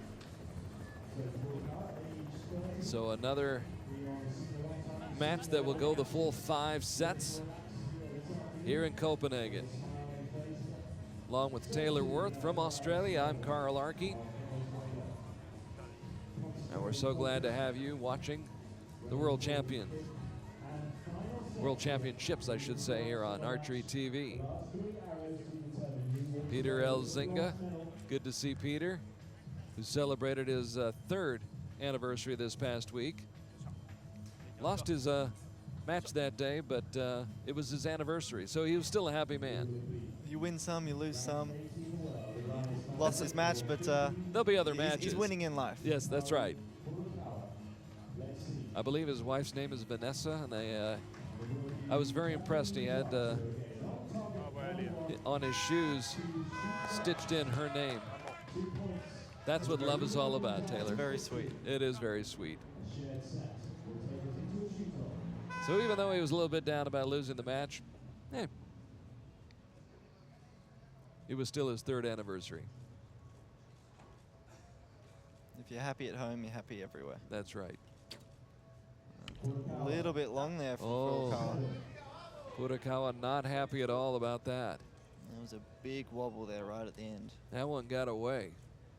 So a great opportunity now, right now for Malave. Takes advantage, puts up the 9. And in this 5th set, leads by 2. He would have felt the weight of the world just ease up on his shoulders as he saw that happen. Furukawa Takaharu trying to battle back. Malave. Little wobbly, but good enough for a 9. Good enough.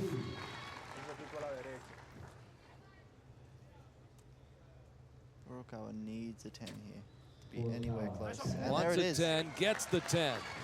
Nicely done. So he dials up the pressure ever so slightly for Malave, who has to come through with a 9 to clinch this medal. Gold to win the medal. 8 to force the shoot off. It's an 8. 8. And 8. Ooh, we go to a shoot-off. 8 is not enough. It does go to a shoot-off. It was in his hands. He could have controlled his fate. I think Mr. Furukawa will be very relieved at that. He's got another chance to take a bite.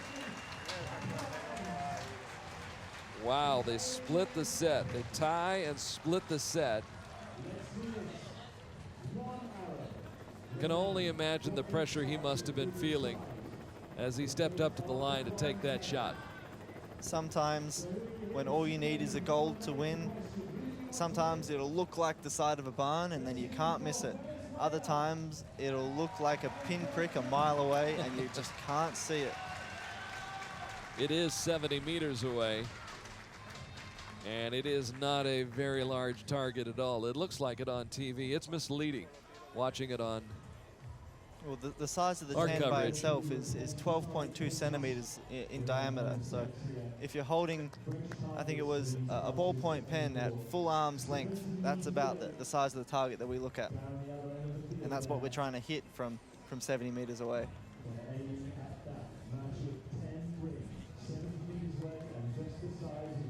Malave needed 9 to win and guarantee himself a bronze medal.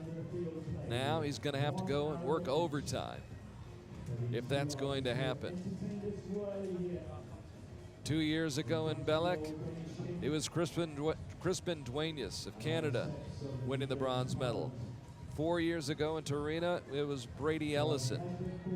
2009 in Ulsan, Victor Ruban. Alan Willis of Great Britain got the job done and captured the bronze in Leipzig back in 2007. Who will it be in 2015 here in Copenhagen? It all comes down to one arrow. And the heart's beating fast. Furukawa Takaharu with a 10. There's a 10. Great shooting. He'll be happy with that. And you can see he's pumped. But it is beatable. It's got to be closer to the center of the target. Not even close. Not The quite. bronze medal goes to Furukawa Takaharu, who was this close to going home empty-handed. Very much so. He was trailing 4-2 at the end of the third set. Managed to pull it back all the way to a shoot-off. It was unfortunate that it ended up going to the shoot-off because the Venezuelan shooter had the chance to shut out the match with a gold. Well, there's the thrill of victory right there for Furukawa Takaharu. That's the thrill of victory. For Elias Malave, it's the agony of defeat. He was so close, and yet it slipped away. The one that got away, just a little bit further out, just like his last two shots were both 8s on opposite sides of the target, but Mr. Furukawa fought back, went clutch when it needed to, put that right in the middle. You can see he was super pumped, super happy with that shot. Obviously, both of these gentlemen very talented archers, so it comes down to experience, doesn't it, Taylor? Furukawa Takaharu has been to the Olympics 3 times. This is the first time for Elias Malave to be in this situation.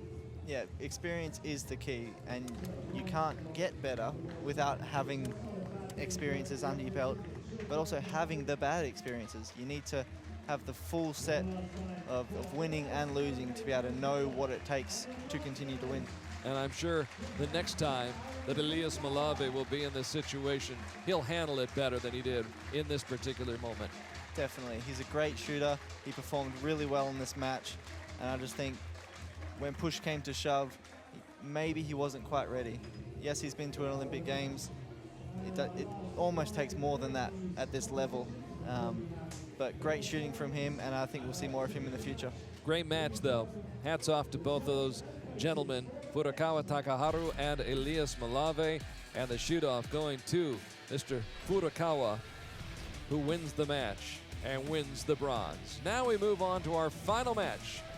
Here are the 2015 Archery World Championships, the men's gold medal match, and this should be a great one as well. Kim Woo-jin versus Rick van der Ven of the Netherlands. Kim Woo-jin, Out of the King's Gate first and across the Palace Square, Kim Woo-jin, a 5-set, 6-4 winner over Brady Ellison in the quarterfinals, and then a 5-set, 6-4 winner over Elias Malave. So he's been put to the test this week by both Brady Ellison and Elias Malave, as you get a good close-up look at the 23-year-old who is ranked 4th in the world coming in, 1st in the World Cup rankings, and in match play this year, 49-11.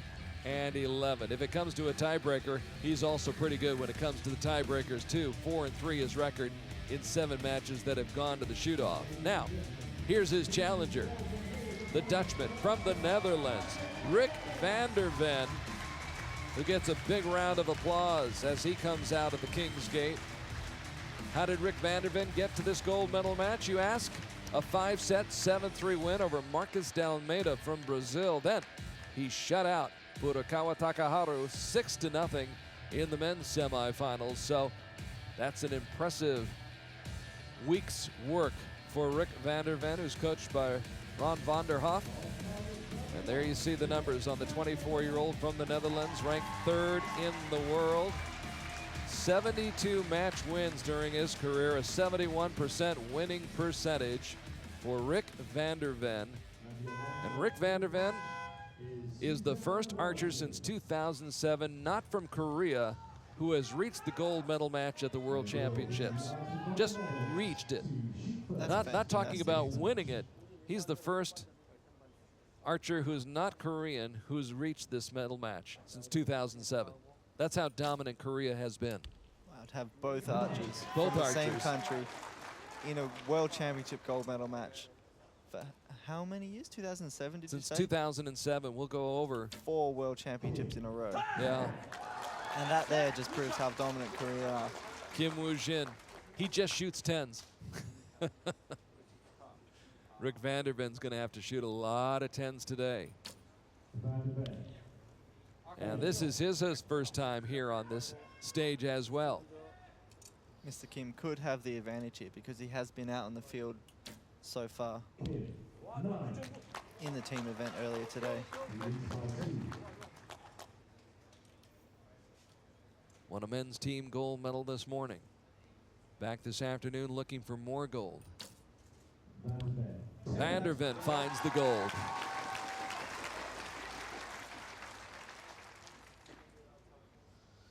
Nine or better will take the set, and there's the 9. So the set goes to Kim Woo-jin, who forges ahead after the first set and leads 2-0. But going back over the last several years, in 2013 in Belek, it was Lee Sung-yeon facing Oh Jin-hyuk, and Lee Sung-yeon came away with the gold medal. 2011 in Turin, in Torino, Kim Woo-jin won the gold medal there as he defeated Oh Jin-hyuk. In 2009 in Ulsan, it was Lee Chang-won defeating Im Dong-hyun for the gold medal. Now in 2007, Baljinima Tsorimbolov of Russia was able to get into the gold medal match, but was not able to defeat Im Dong-hyun. So Im Dong-hyun won the gold medal then. Oh, okay. Now 2 years before that in Madrid 2005, Chung Jae-hoon of Korea won the gold medal. So the last archer who does not hail from Korea to win a gold medal, a men's gold medal at the World Championships, you have to go all the way back to 2003 in New York City, Central Park, Michela Frangilli of Italy, who defeated Im Dong-hyun of Korea. I think that's what they mean when they talk about domination. Definitely, that's just fantastic. And you see World Championships are always 2 years apart, and there's multiple names back-to-back years.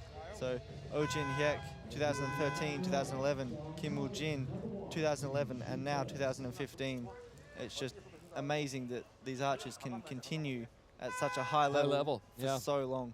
and sustain that. By the way, in 2001 in Beijing, it was Yeon Jung-ki of Korea who won the gold medal there.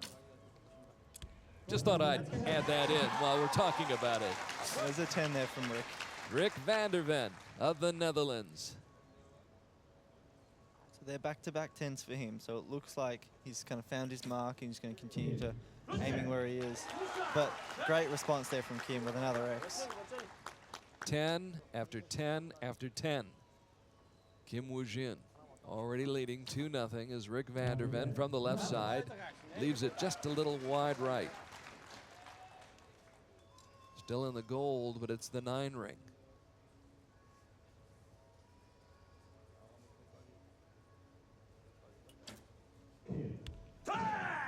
Another X10 dead center. We've seen that before. Kim Woo-jin won in 2011 in Turin. He's been in this position before. He knows what it takes to win. And that's a 9 just out. Van der Ven dancing around that 10 ring. Great group, just a fraction off to the right. You don't have to be off by very much when you're up against Kim Woo-jin, who comes up with the shot he needed. Didn't have to have a 10, needed a 9, got the 9. 9 was good enough and he got it.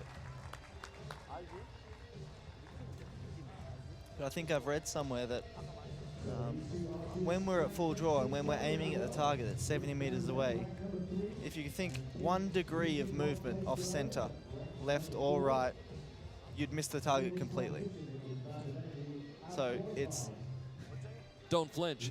Don't flinch whatsoever. A fraction of an inch, any movement whatsoever can have a big, drastic effect on the arrows, especially downrange in adverse conditions. Which makes the performance of someone like Kim Woo-jin even all the more remarkable, that he's able to repeat that same shot over and over and over again.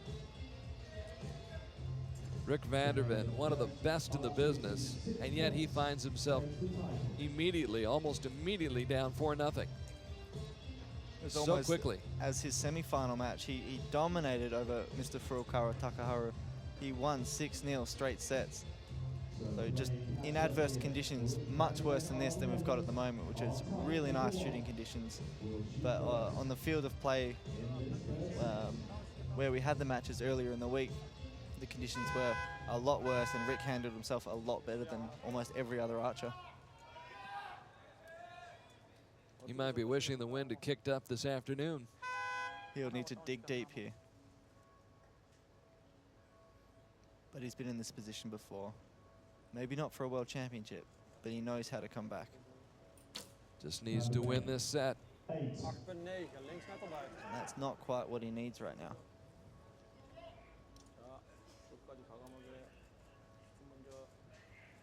Maybe he saw his grouping off to the right and compensated too much for that. Kim answers with a 9, so he does take the a 1-point lead in the first arrow. There is the shot that Rick van der Ven desperately needed. Could be a big confidence boost for him.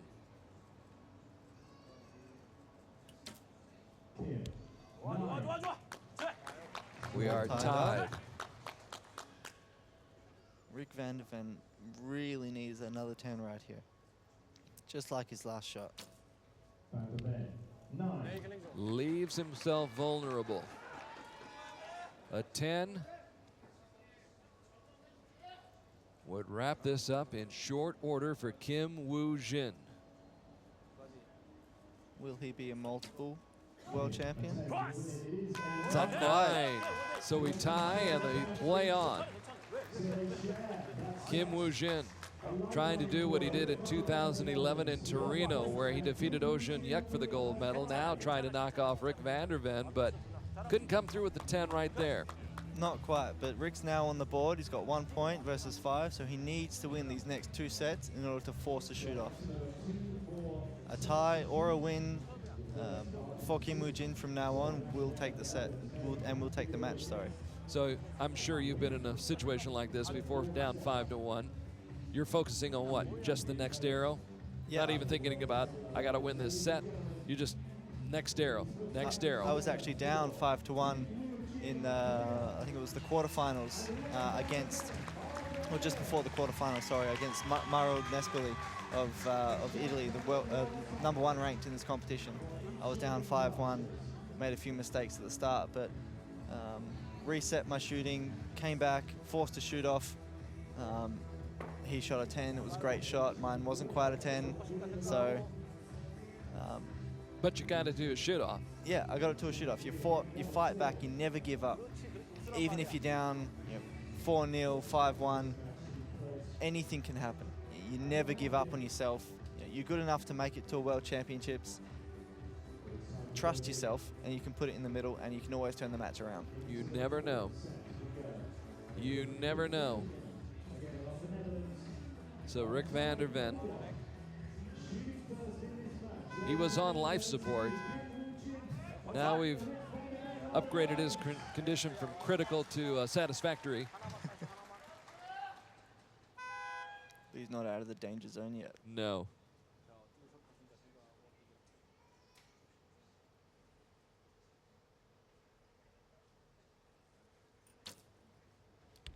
Settling in. Great 10 right there. Settling down, settling in. A couple of years ago, I had the pleasure of versing Rick in a bronze medal final in Shanghai, and he fought all the way, even when I had a bit of a comeback right at the very end. He hit the critical 10s he needed to win that match. So hopefully he can do that again here. He'll need to, after Kim Woo-jin came through with another 10. And Now there's van der two. Ven connects.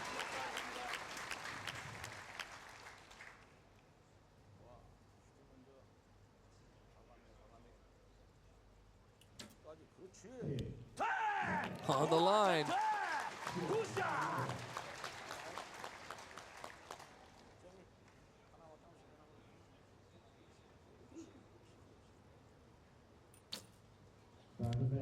It's a game of 10s. Perfect. But Across the perfect board. might not be enough to win this set. He could still potentially lose the match here if Kim Woo-jin shoots his third 10. The 10 splits the set, and there it is. They Perfect split shooting. the set. Perfect shooting by both archers. 30 points apiece, but it wasn't enough to even win the set. The second world title of Kim Woo-jin's illustrious career, and the 9th overall medal of the weekend here at the World Championships for the incredible country of Korea. What a display. Absolutely amazing. What a great final set. And the final score will be deceiving, as Rick van der Ven, once he finally got comfortable and settled in, really shot well, particularly in that last set. You can't do any better. No, that was a great comeback there. He did what he needed to do. He shot perfect. And sometimes, very rarely, even in our sport, perfect isn't good enough. And it's tough, but he goes home with a World Championship silver medal, shooting perfect. You got to be happy with that. It's always annoying to lose a match, but when the sting wears out of it, like you said before, he'll calm down a bit, relax, and go, look, I've accomplished quite a lot here. Oh, you have to put it in perspective. I know he wishes he had those first 2 sets back to try to settle in. Didn't have that opportunity, had not been out here before Kim Woo-jin had. You have to think that was a bit of an advantage, but Kim Woo-jin just an incredibly outstanding archer and showed that throughout this match. And he matched those 3 straight 10s by Rick van der Ven with 3 straight of his own. And finally, a display of emotion by Kim Woo-jin. He's just 23 years old and already has a pair of World Championship titles to his credit. 2011 in Italy, and now another one here in Denmark.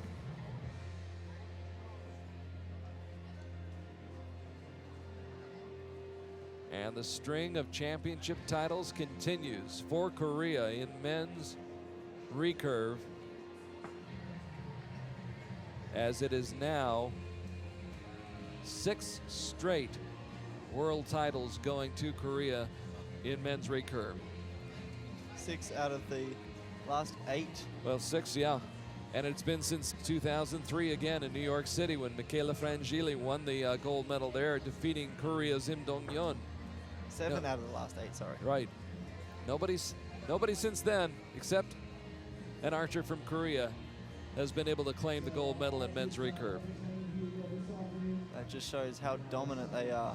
And it's not even back-to-back years for Kim Woo-jin. 2011 in Turin in Italy. Then over to Belek in Turkey, where Lee Seong-yeon won. And now Kim Woo-jin back again 4 years later to defend his title from 2 years ago. It's absolutely amazing.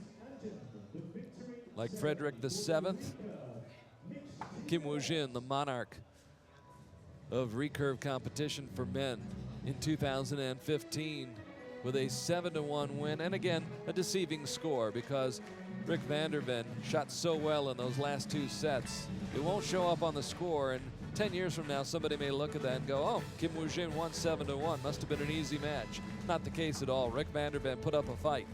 Well, it was 6-2 actually. He won the first 2 sets, but then they tied the second, the third and the fourth set. But looking on paper, back from this, you would think that Kim Woo-jin dominated the match, but it was very close all the way through.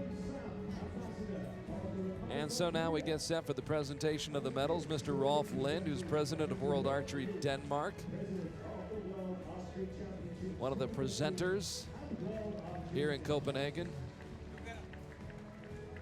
Mr. Lind, instrumental in helping to bring the World Championships to Copenhagen, Denmark, where the bronze medal goes to the team from China, the People's Republic of China, celebrating a bronze medal in mixed team competition. It was Zhu Juman and Gu Zhuzong, a pair of 22-year-old archers. Got a great future ahead of them, those two.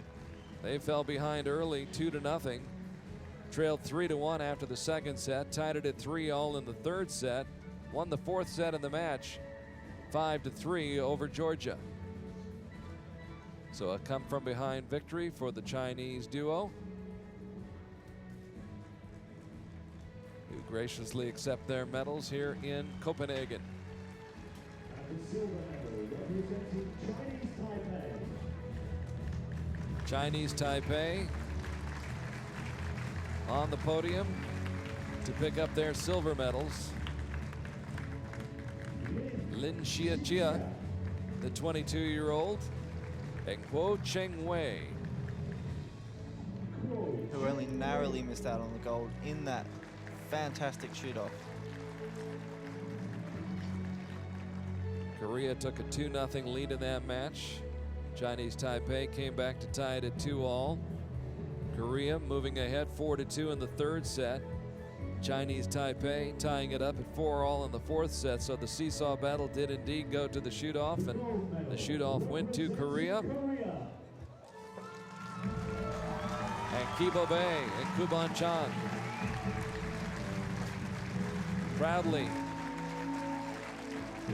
ascend to the top of that podium to accept their gold medals on what has been an amazing day to cap off an amazing weekend for Korea. One of the many medals, and most of them gold, here in Copenhagen.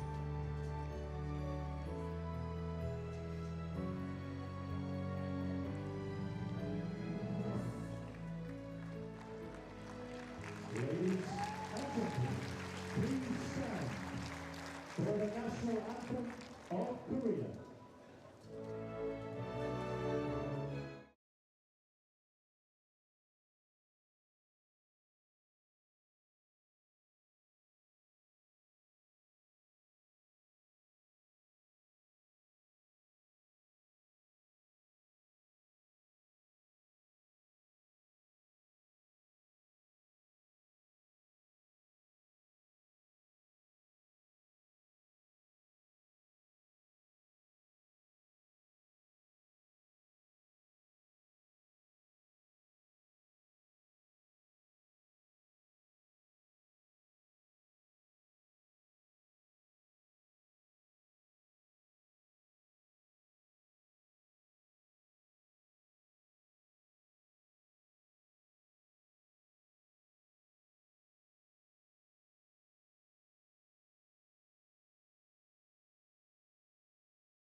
I'm Carl Arky along with Taylor Worth. As our coverage continues here on Archery TV, more medal presentations yet to come. The transfer of the World Championship flag from Denmark to Mexico, and then a special mixed team match in our bonus coverage.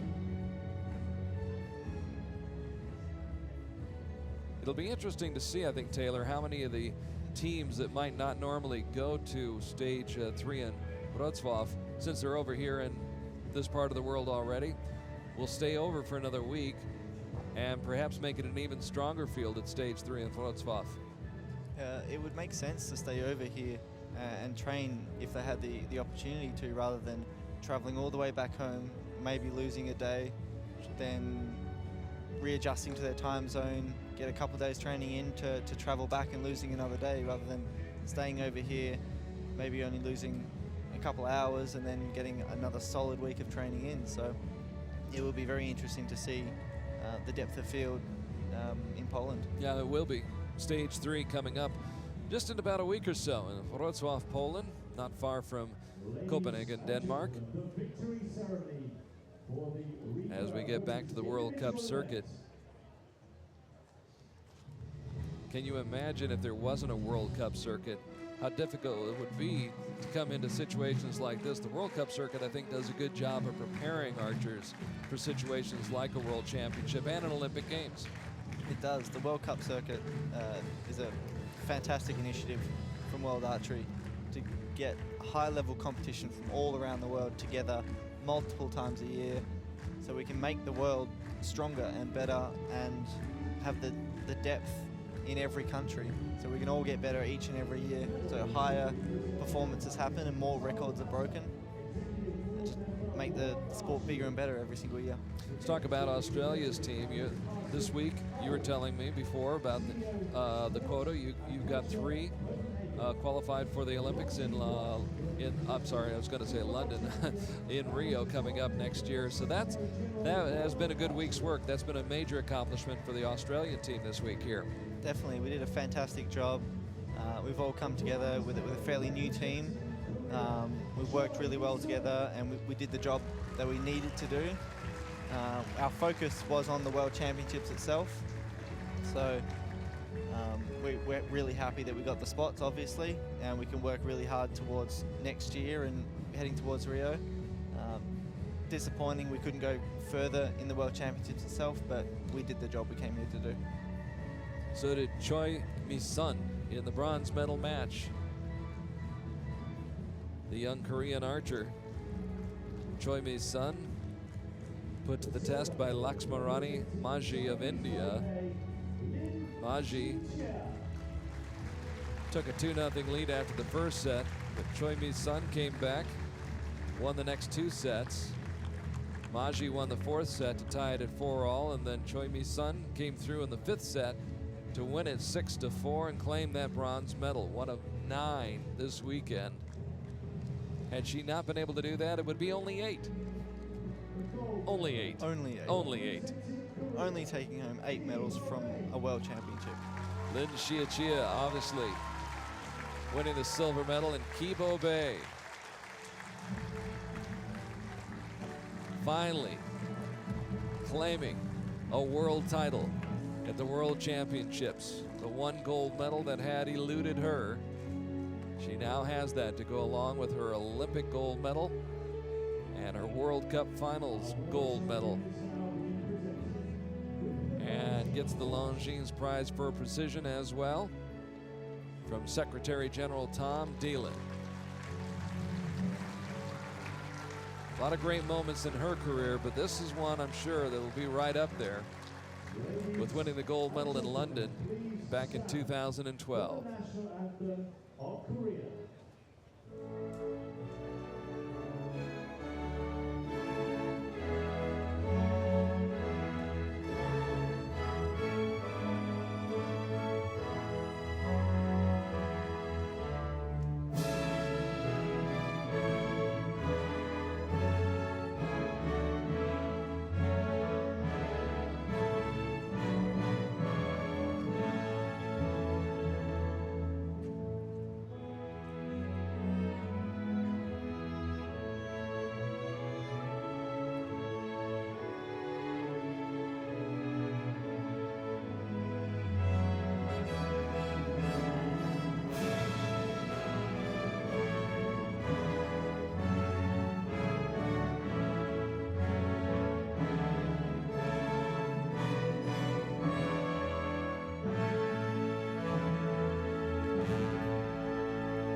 A moving moment for Recuve, obviously a moment of intense pride for her, as she calls for her competitors to join her atop the podium for the pictures. Lin Shijia, Chinese Taipei, joining the two Korean archers, Recuve and Choi Mi-sun. Great shooting by all three of those archers there, and well-deserved medals. What a medal haul for Korea today.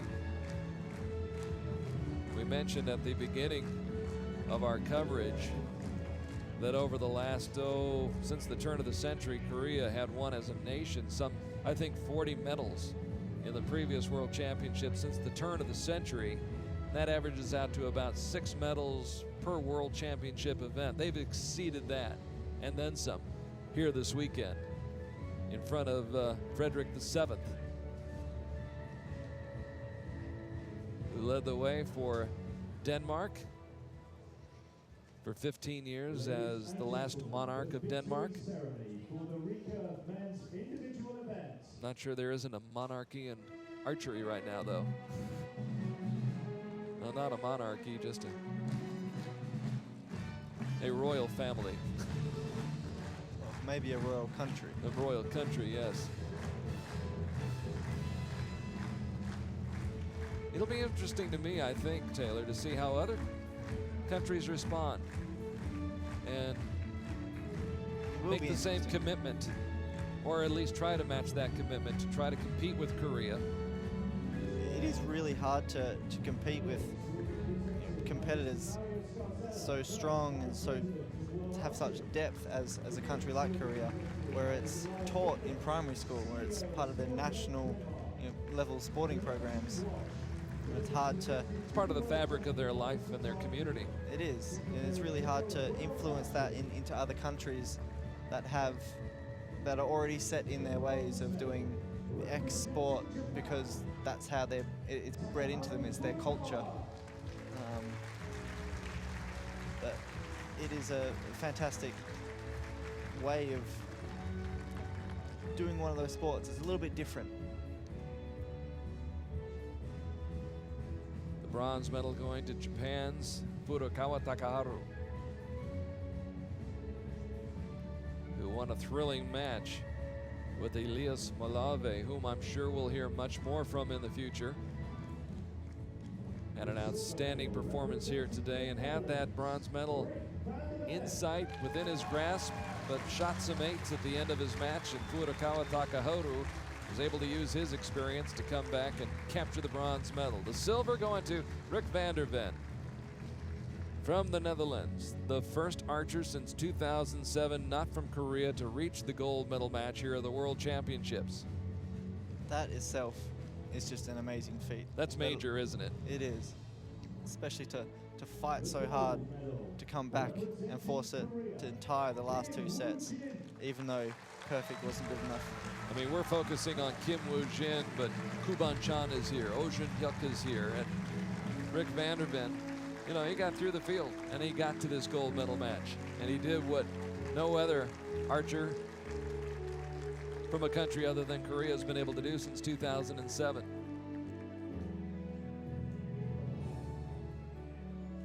And had it not been for the slow start, who knows? But Kim Woo-jin was good from start to finish. And while Rick van der Ven was firing up 3 straight 10s in the final set, Kim Woo-jin was doing the very same thing and was able to wrap it up and win the match 6-2 and claim his 2nd world title.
to Korea, silver to the Netherlands, and bronze to Japan. Kim Woo-jin, Rick van der Ven, and Furukawa Takaharu.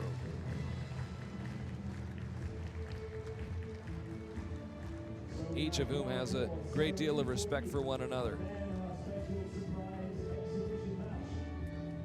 which is something I think goes throughout the entire sport. I think everybody's got respect because everybody knows that on any given day, any given match, someone that you don't expect can rise up and beat somebody who might be higher ranked.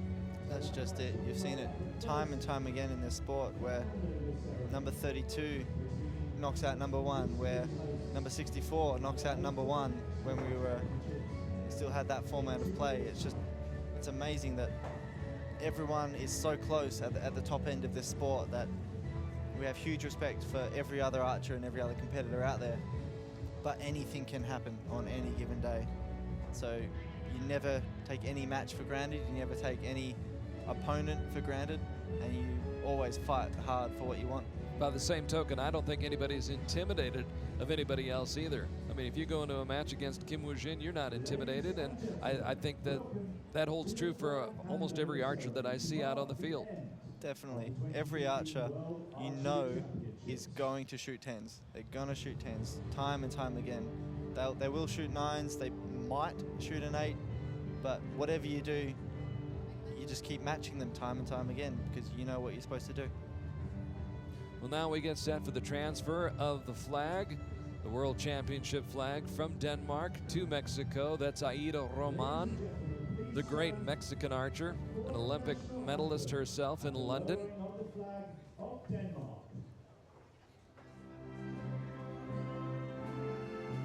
And Denmark, which has done such a fabulous job of hosting this World Championship, relinquishing the championship flag, which will be transferred to Mexico. 2 years from now, we'll be in Mexico City. Of course, we'll be in Mexico City in October. Hopefully, you'll be there as well. I hope so. I've got a lot of work ahead of me. I'm not going to Poland myself, but I'll be in Colombia, so I'll do my best over there. 25 points for a win. That might be all it takes.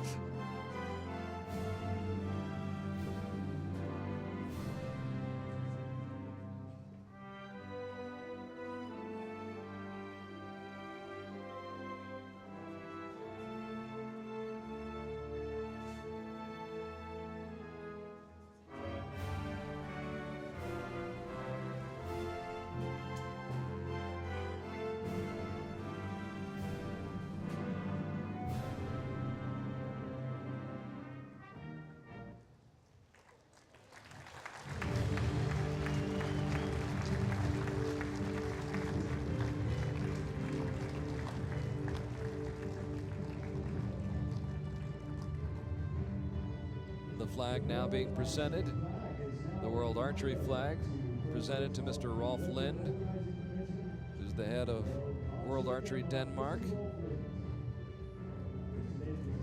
Mr. Lind now handing it to Mr. Mario Sarzella, who hands it off to Aida Roman, representing the Mexican organizing committee.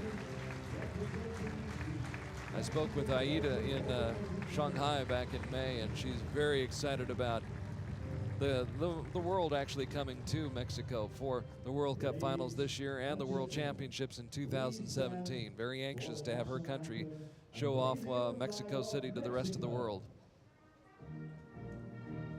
And now the Mexican national anthem.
From Denmark to Mexico, we will go in 2017 for the World Championships.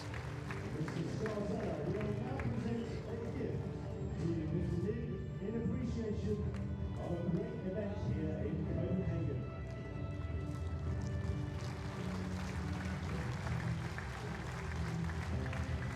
And the presentation of a special gift from World Archery to Mr. Rolf Lind in appreciation of the great event conducted here in Copenhagen. Not just this weekend, but throughout the week. It's been a very well-run event here this time. Probably one of the best World Championships I've attended so far. An amazing city and a great World Championship. Records set in terms of attendance and participation. And it will be long remembered as the World Championship where Korea won 9 medals in compound and in recurve. Going back and recapping the team competition at the start of the day, as we take a look at some of the highlights from the day here in beautiful Copenhagen, Denmark. We'll pick it up with a mixed team competition. Georgia and China coming from behind, reeling Georgia back in to win it 5-3. And China going home with a bronze medal in mixed team competition. The two 22-year-olds teaming up to claim that medal. Meanwhile, Lin Xia, also 22 years of age, representing Chinese Taipei, along with Kuo Ching-wei, unable to pull off the win against Korea. In the women's bronze medal match, Choi Mi-sun taking on Laxmarani Maji and winning 6-4. While in the women's gold medal match, it was Ki Bo Bei finally coming through and winning the gold medal at the World Championship that she had been chasing for so very long.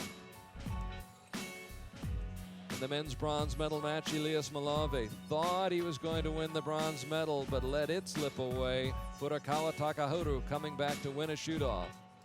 And in the men's gold medal match, Rick van der Ven got off to the slow start, and that was what Kim Woo-jin needed to take command of the match. And while van der Ven came storming back, Woo-jin was able to hold him off.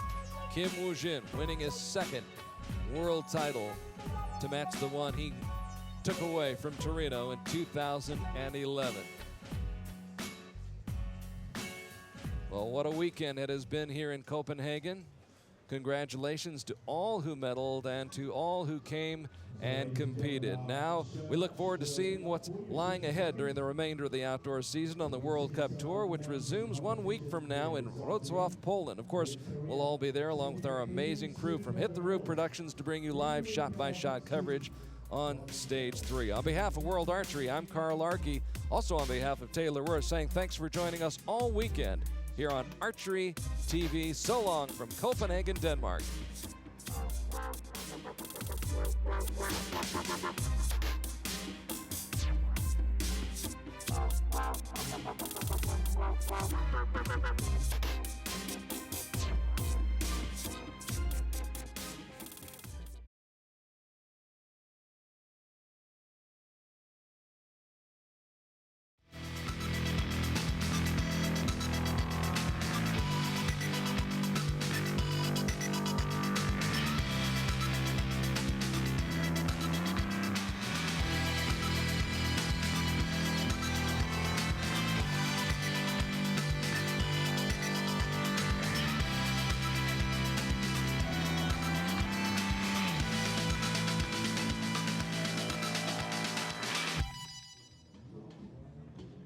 So, ladies and gentlemen,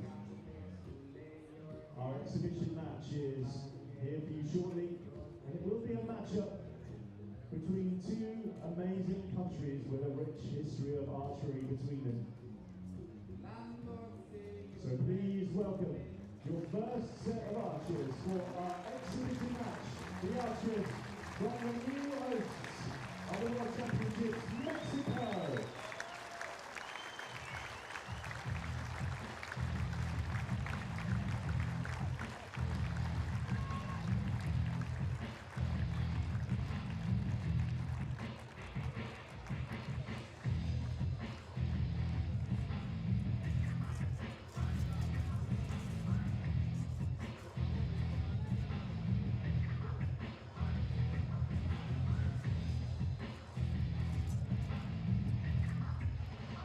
Shooting on target number 2, Aida Roman and Mario Cardozo.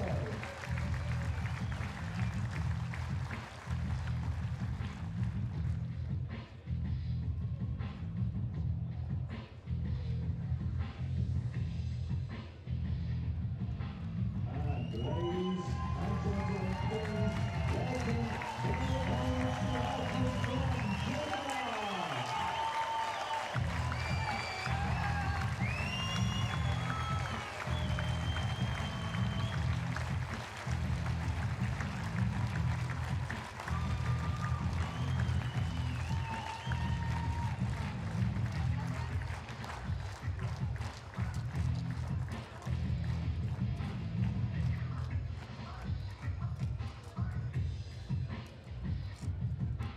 shooting on target number 1, Maya Yea.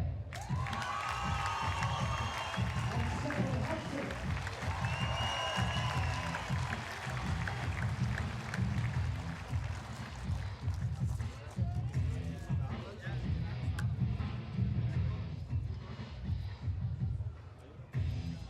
Alright, so a little bit different. You'll notice that these archers are using different clothes to each other. So Cardozo, Mexico, and Hansen of Denmark with the compound bow, and Roman of Mexico, and Ye of Denmark with the recurve bow. As Stefan Hansen gets us underway. 8.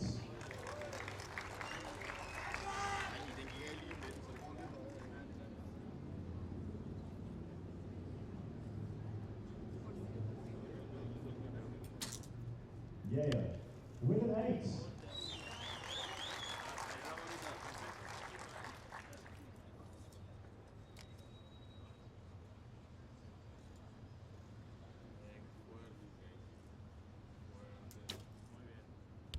Roman, 10.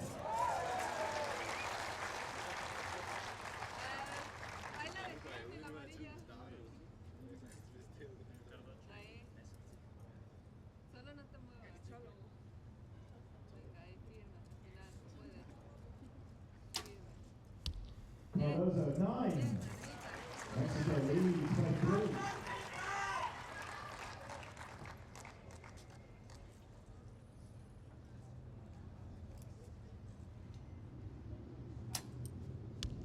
Hansen with a 10.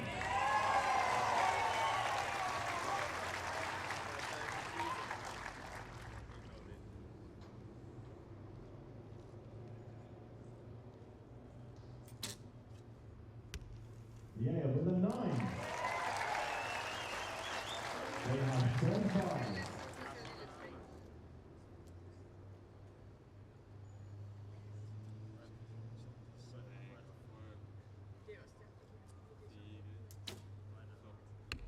Roman, 8.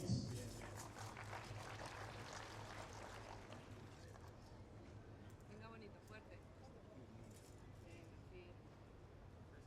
Puedes.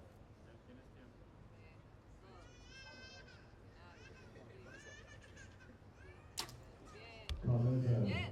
with a 10. 37 points for Mexico with their first 4 arrows, 35 for Denmark. During this special match, it's all teams with the different sorts of go and shooting out together. A slightly different challenge with compound archers. The target together to get the neutral today. The challenge is all around for the archers on the field. So thank you to the boys and thank you for your great support all weekend here in the centre of Copenhagen. So ladies and gentlemen, I want to find out who is here in the crowd. If you're cheering from Mexico, let's hear you. And let's hear if you're cheering from Denmark.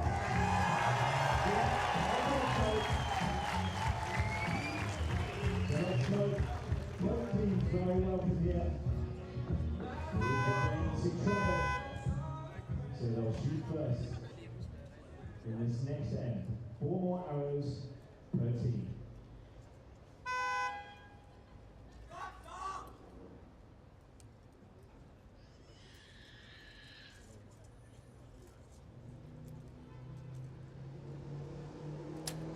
Hansen sets down attack.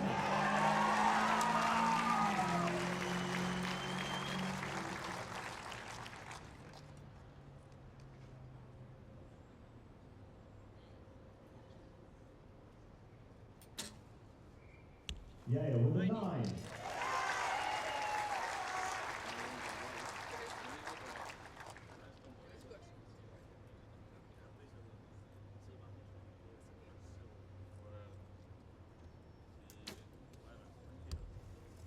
Roman, 9.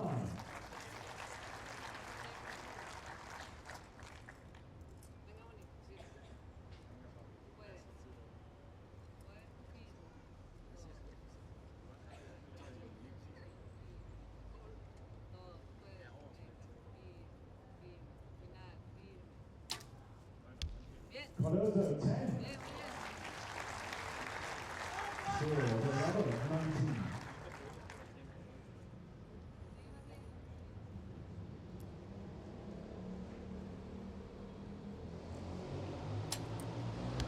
Hansen, 10.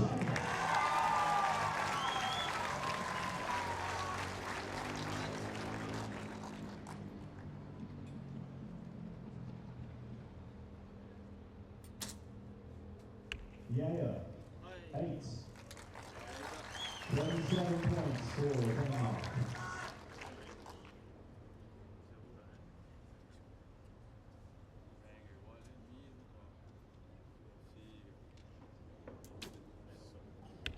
Roman, 8.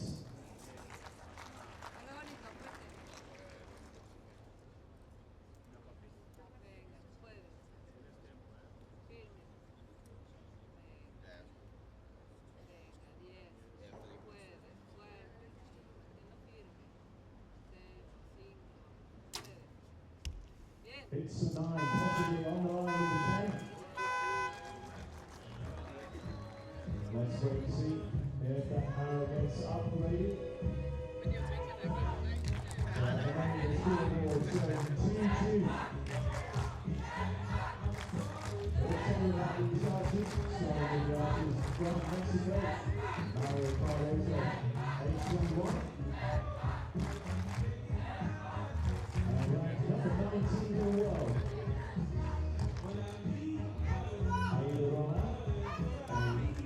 Silver medalist at the London 2012 Olympics.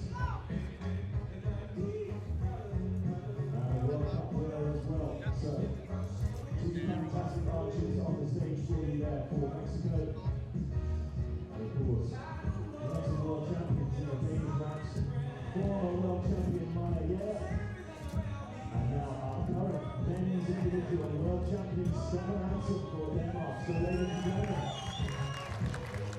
if we're returning on a time of 1, we will keep that together. It's 2-2.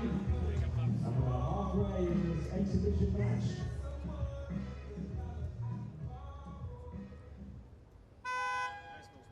Denmark will shoot first.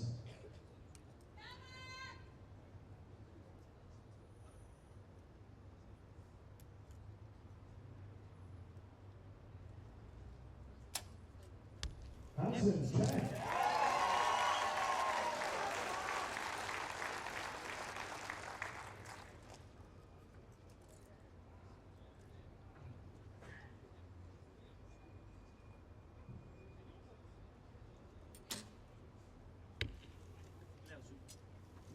Yeah, 7.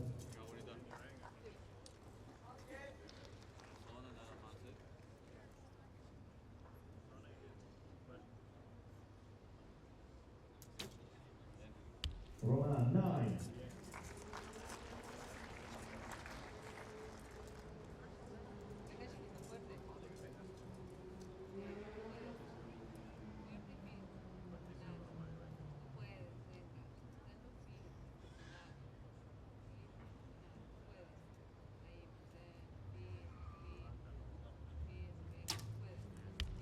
Cardozo, 9. Mexico leads. lead by 1.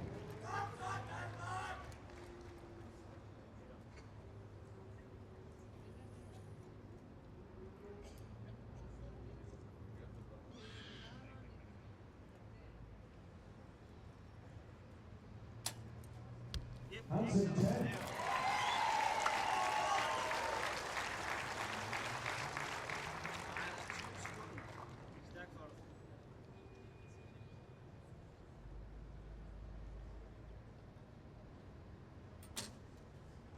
Yeah, 10.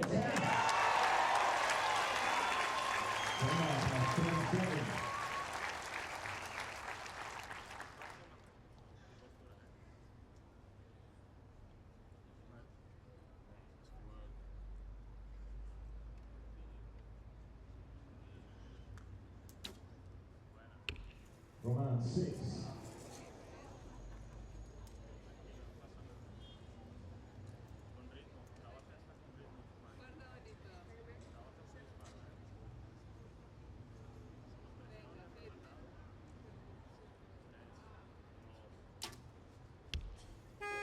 Cardozo 9. Mexico takes the third set. In fact, it is game off United 4-2, ladies and gentlemen. This exhibition match between the current hosts and the future hosts of the World Championships. Please put your hands together for the artists from Mexico.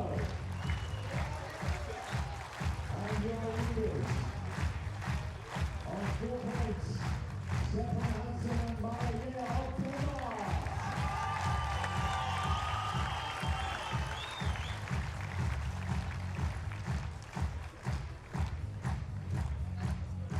All right, a 4th and final set to come. And the Mexican archers on target 2 will shoot first.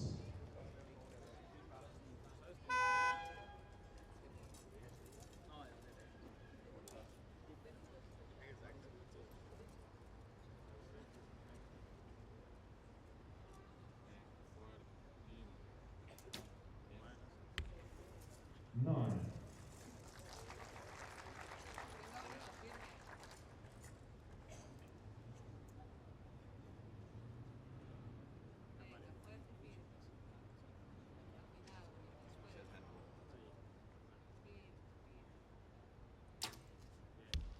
Ten.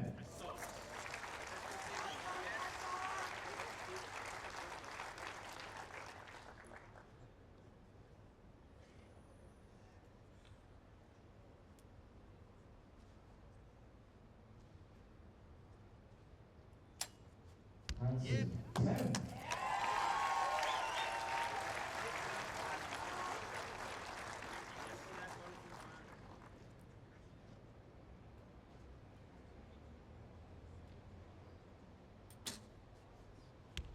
The out of 9. Sure, the 5. Remember, Mexico need to win this set to take us to a shoot-off.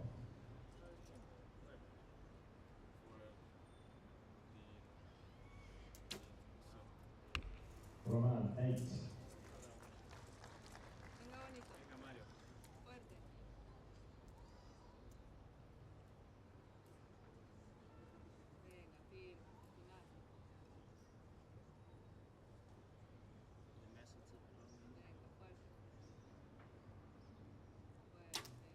Cardozo 10. 37 points for Mexico.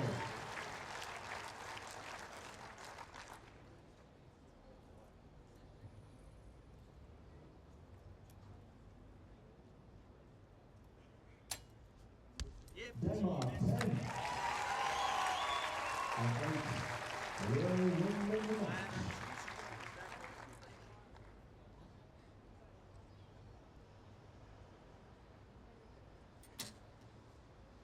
Yeah, and it is, and 8, ladies and gentlemen, they tie this set, and they take the match. Now as the World Championship roller coaster moves to another town, leaving Copenhagen and transferring to Mexico. The host, 4 ladies and gentlemen, Mexico.